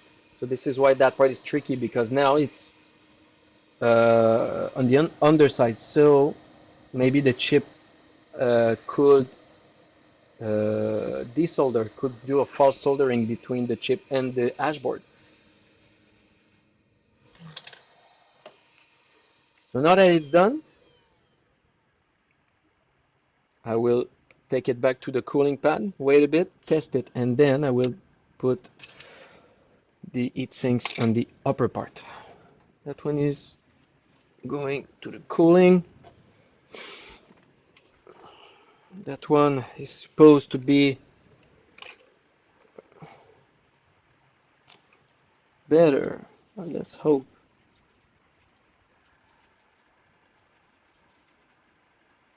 Or even worse. Oh, I've seen a good value out there. Because sometimes it depends how the chip is delaminated. I need to have a good contact. 11, 11, 4. No, it deserved to be tested.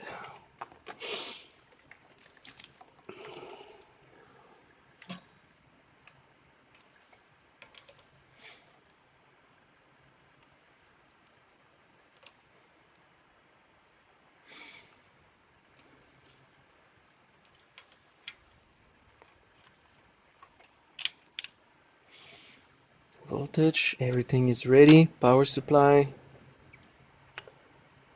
And then let's go. And your chip. So physically, it seems the connection seems fine. But if I'm going here, 8, 8. So my clock is great.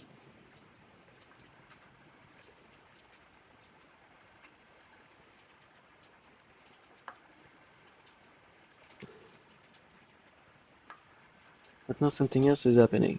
That one, the the return signal is weak. And then my clock is completely at 0. Why?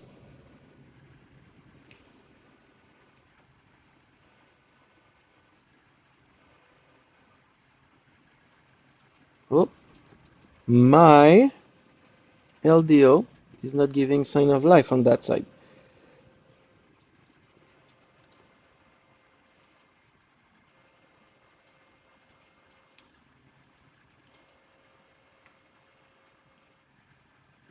Seventeen, 17, 17. Never mind. But here, even there, my return signal is minus.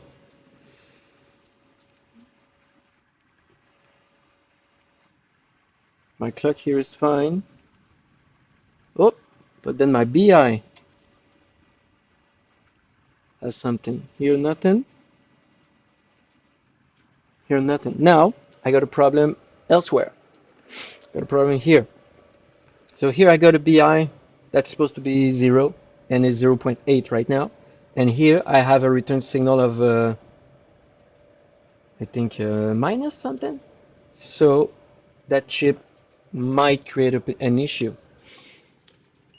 Let's try to see the diode values. of those ones. That one is great, great, great, great.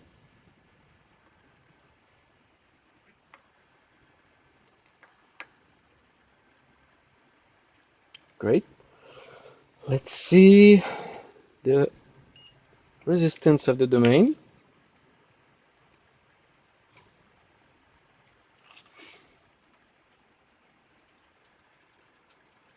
There you go. So you see here, completely fine. Here, it's supposed to be 0.8 and it's 3. Let's see here, it's 8. So that is a better way to confirm that I do not have problem with that one. That one is the probability of that one creating more problem is more plausible. Let's try again diode values of this one, because this one, even if the problem seems here, might interfere. So let's see if all those connections are good. Yep. Yes. Yep. So even if my diode value are great, that one might have a problem.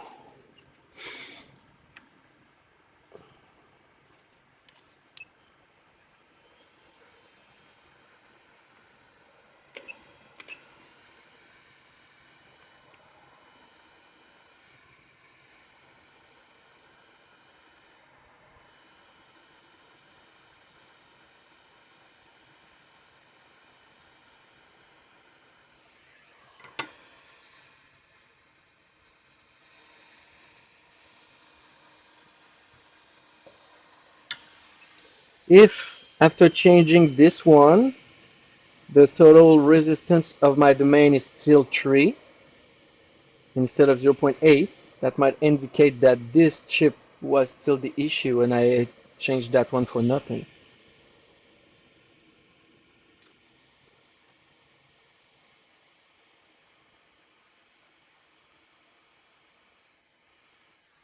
Because physically it seems fine.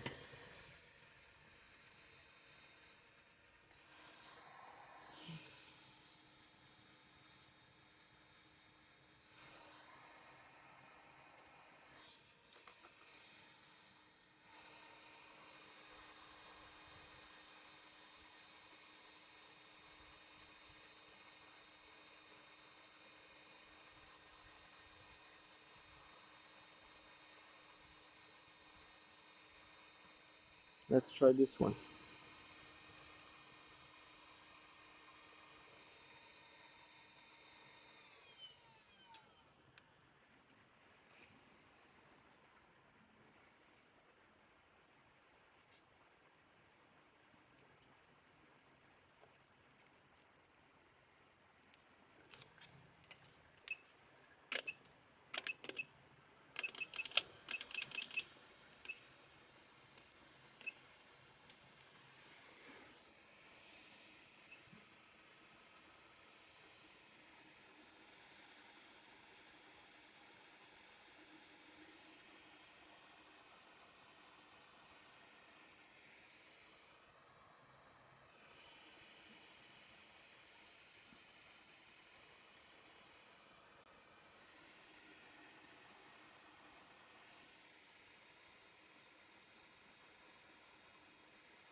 So let's test if, while putting the heatsink I created, more problems. Seems like everything is fine. Great. So now we can go to the next step.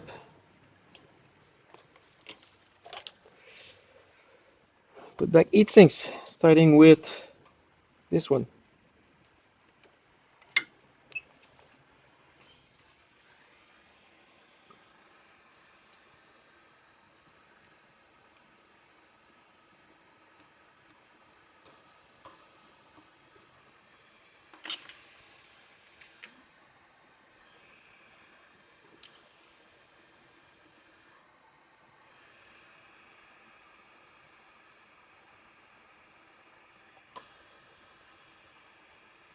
Just want it to be nice and shiny.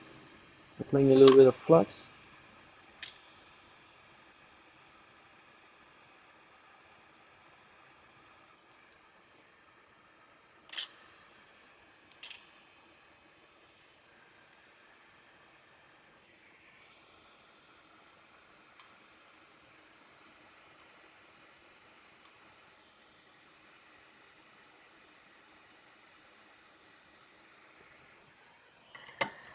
Then be careful when you put them back, because if you're heating too much with your heat gun, you have a risk of misplacing the chip that is under it. So this is why you need to be fast, and this is why I preheat the heatsinks. So just with preheating it, it's enough heat so the top of the chip will melt and fusion together with the heatsink, but not enough so all the heat is going down. But I got just a few seconds before that heat is going to the bottom of the chip and then between the hashboard and the chip, and this is what I do not want, because this is where it can be misplaced. So now that it's cooled down enough, I can try to just move it to see if it's staying into my tweezers. Seems not, so that's fine. And just by the way, you can put back those heat sinks that side or either that side. Doesn't really matter.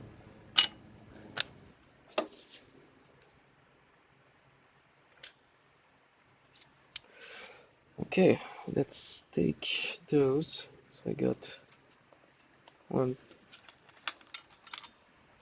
2, 3, 4, and the last one, 5.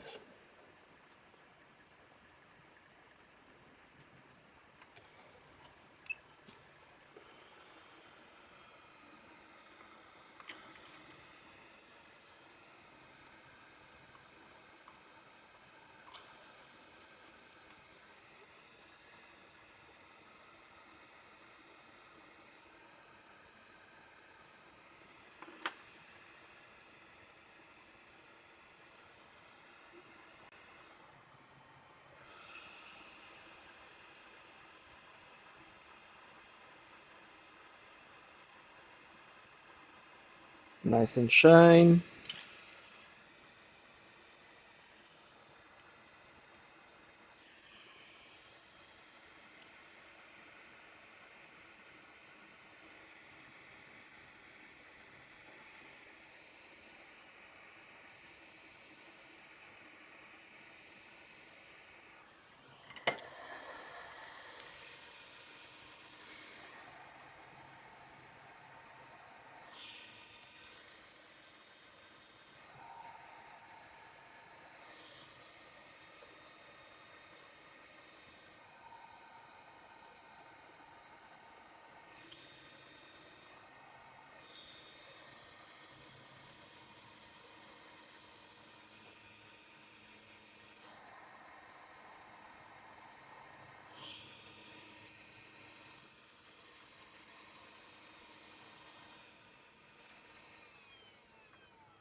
You just need to be patient.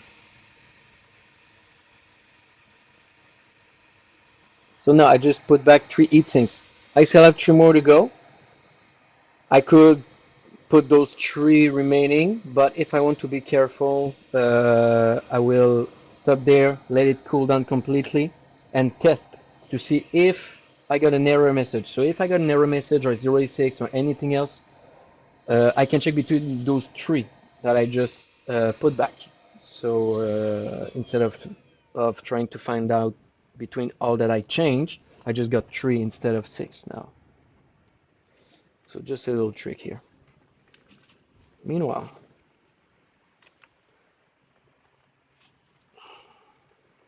got that one.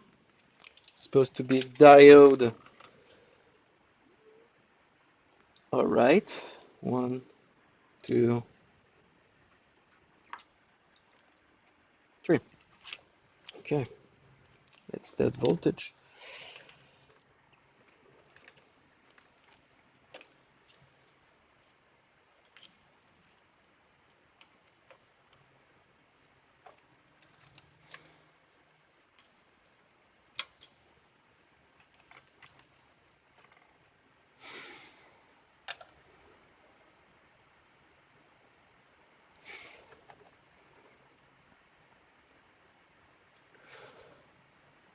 So 0.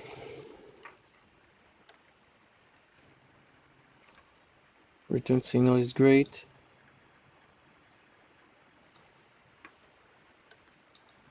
And here it's completely 0. What's happening?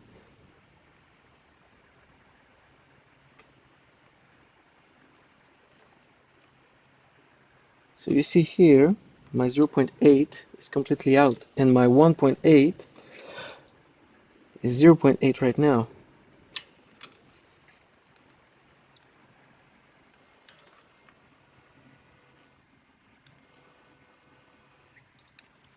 Here it's completely 0,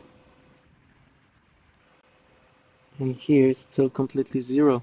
And no, here it's 0.8. If I'm checking this one, the one that I changed, 0, 0.8, 0.7, and 1.8. So maybe something that I didn't took into account was the LDO connections. So that one got weakness because that one is blocking the signal. Because before that it's regular 1.8, 0.8, and after that it's 0 and 0.8. And then I can confirm that something is still going on with my resistance value.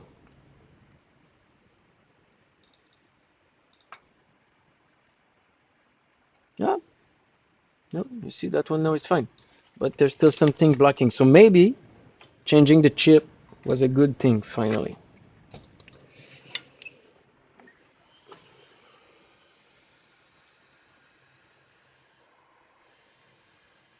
Never take those hashboard like this, otherwise you have a big risk of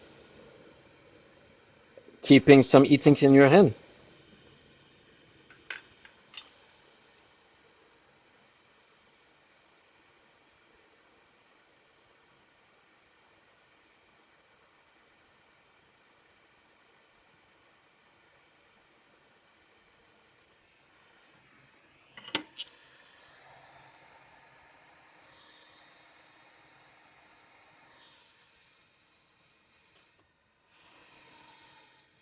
Okay.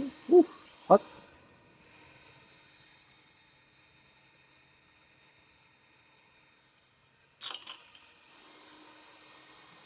We're almost there.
Little soldering bubble here.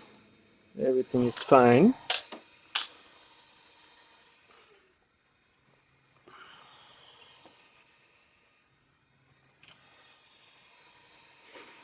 Let's try that one. See if everything is still okay. And if everything goes well, only 3 things to go.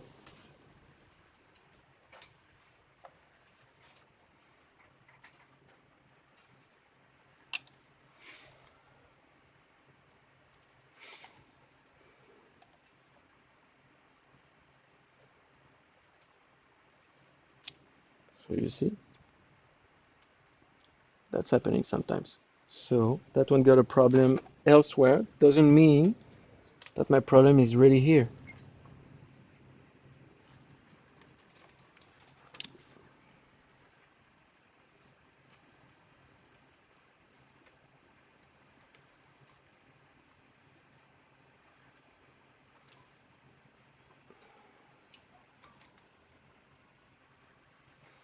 Return signal.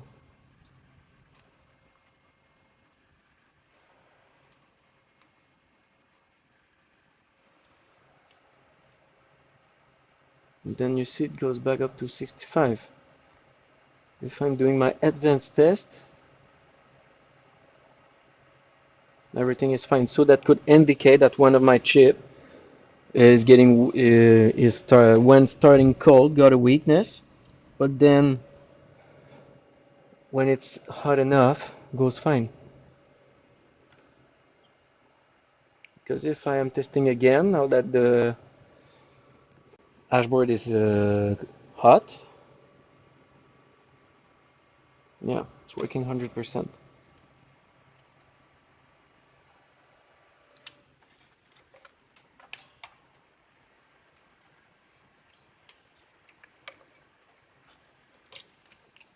Hmm.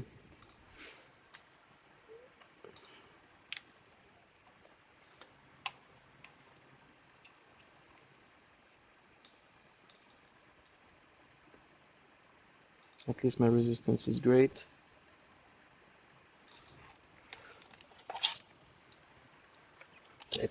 Let it cool down and try again.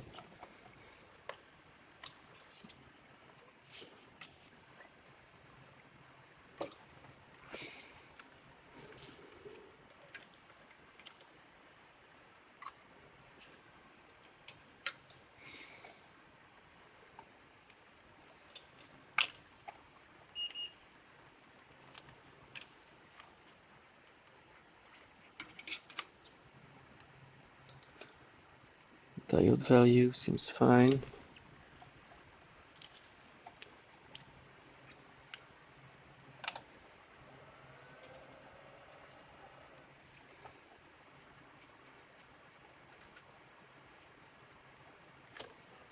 It's still 0.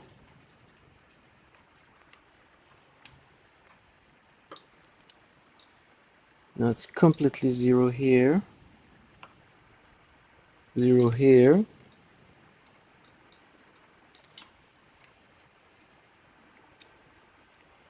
And here it's going fine.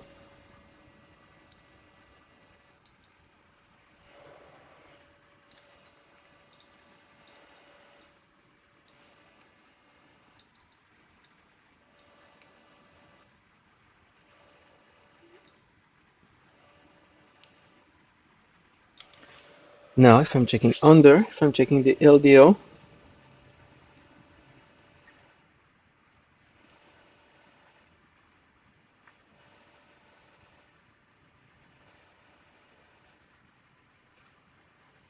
12, 2.4, 1.8. Okay, so LDO is fine. Here, LDO is fine. Oh, while it's still hot, perfect opportunity for jumper wire. While it's making its magic return signal, and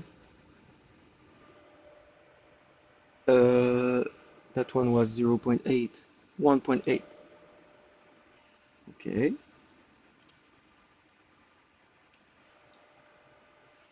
Mm-hmm.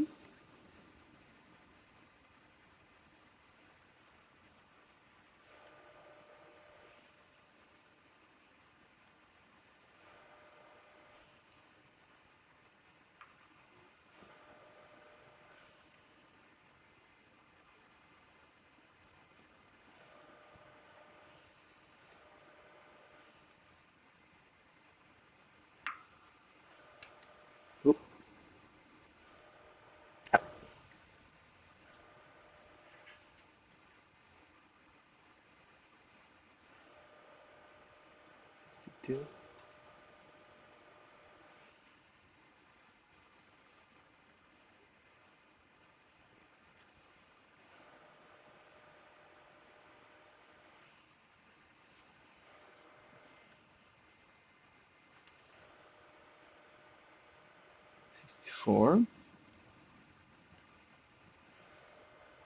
Oh, no, I do not have enough voltage. So that pattern will indicate that one of the chip is weaker than the other and eating the signal. So it's detecting 64 instead of 65.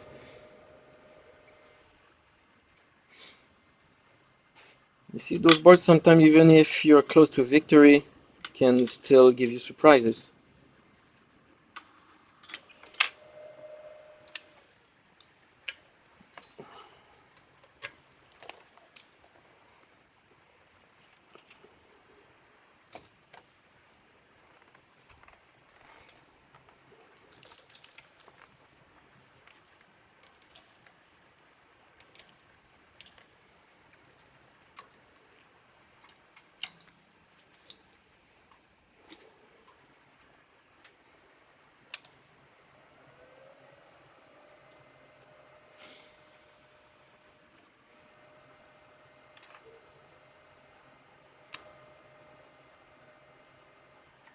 Ciao, Sam.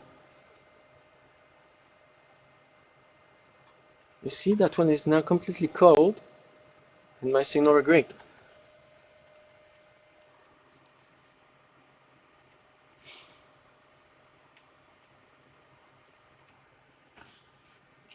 Oh, yeah. I got one. Thank you.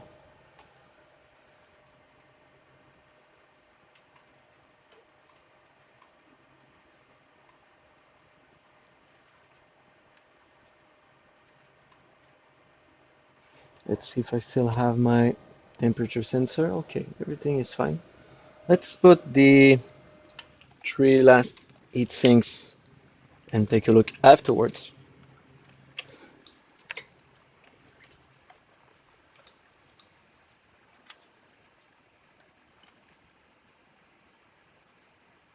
Mm-hmm.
So be sure to clean your heat sinks so there's no bumps or anything need to be flat as possible.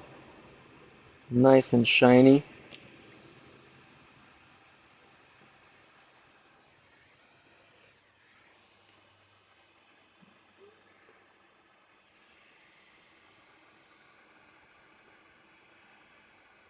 Woo. Let's move that one first. That one is way smaller, so I need to be a little bit quicker. Three.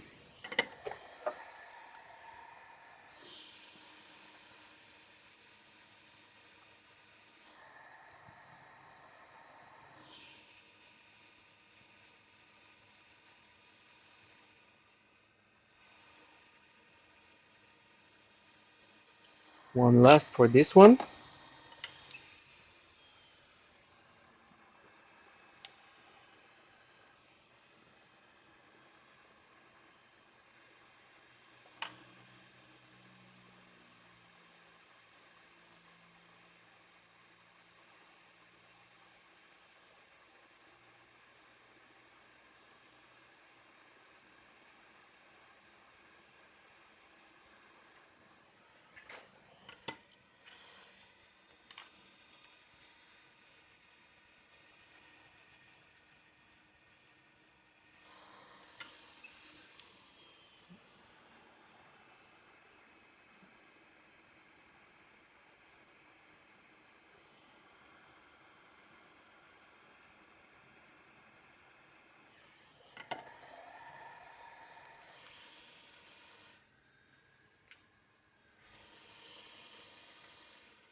Okay, nice.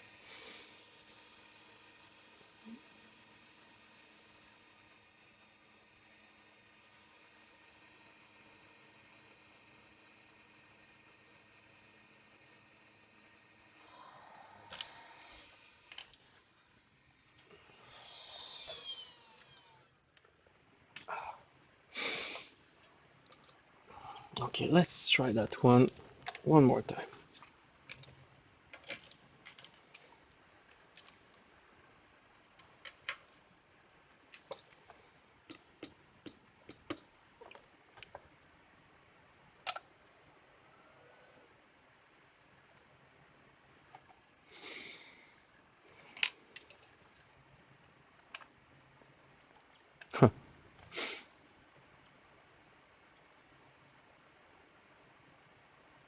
And that one is 100% fine right now.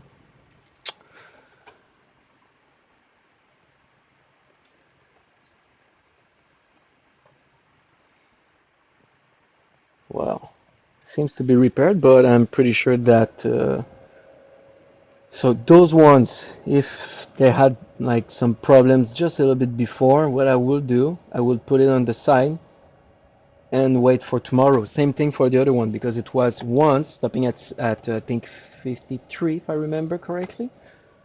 So I will let them cool down all night and wait and test them tomorrow, room temperature, and let's see if something else is gonna happen. Do you see that one? If I am making play and I am downing the voltage a bit, I am at 21. Let's go 18, 18. Seems to be seems to be working still. All right, fine enough for me.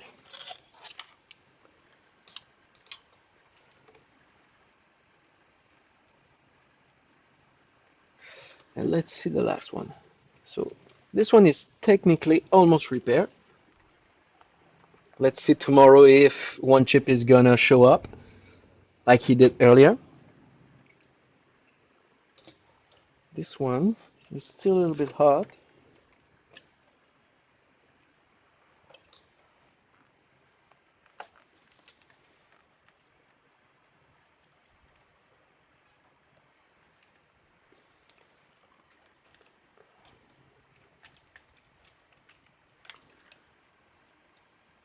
But let's see if everything is all right.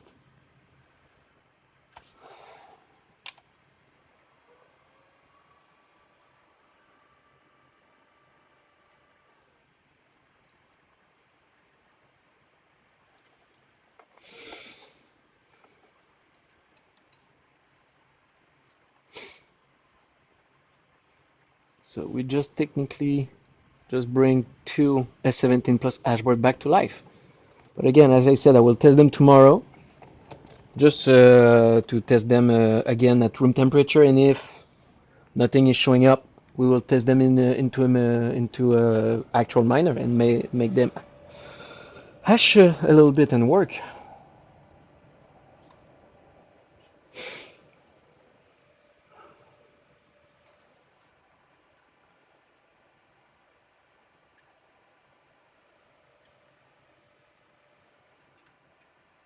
Let's see, temperature sensors.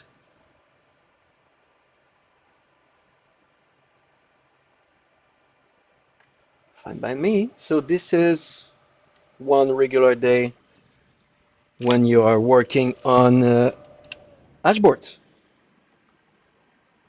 Well, I hope you enjoyed it and that you learn some things. If you like what we are doing, please like and share, and you can join us on our Discord. It's always our pleasure to have more people join us into this world that is mining repair. So, wish you a great night, and let's see you on another lives.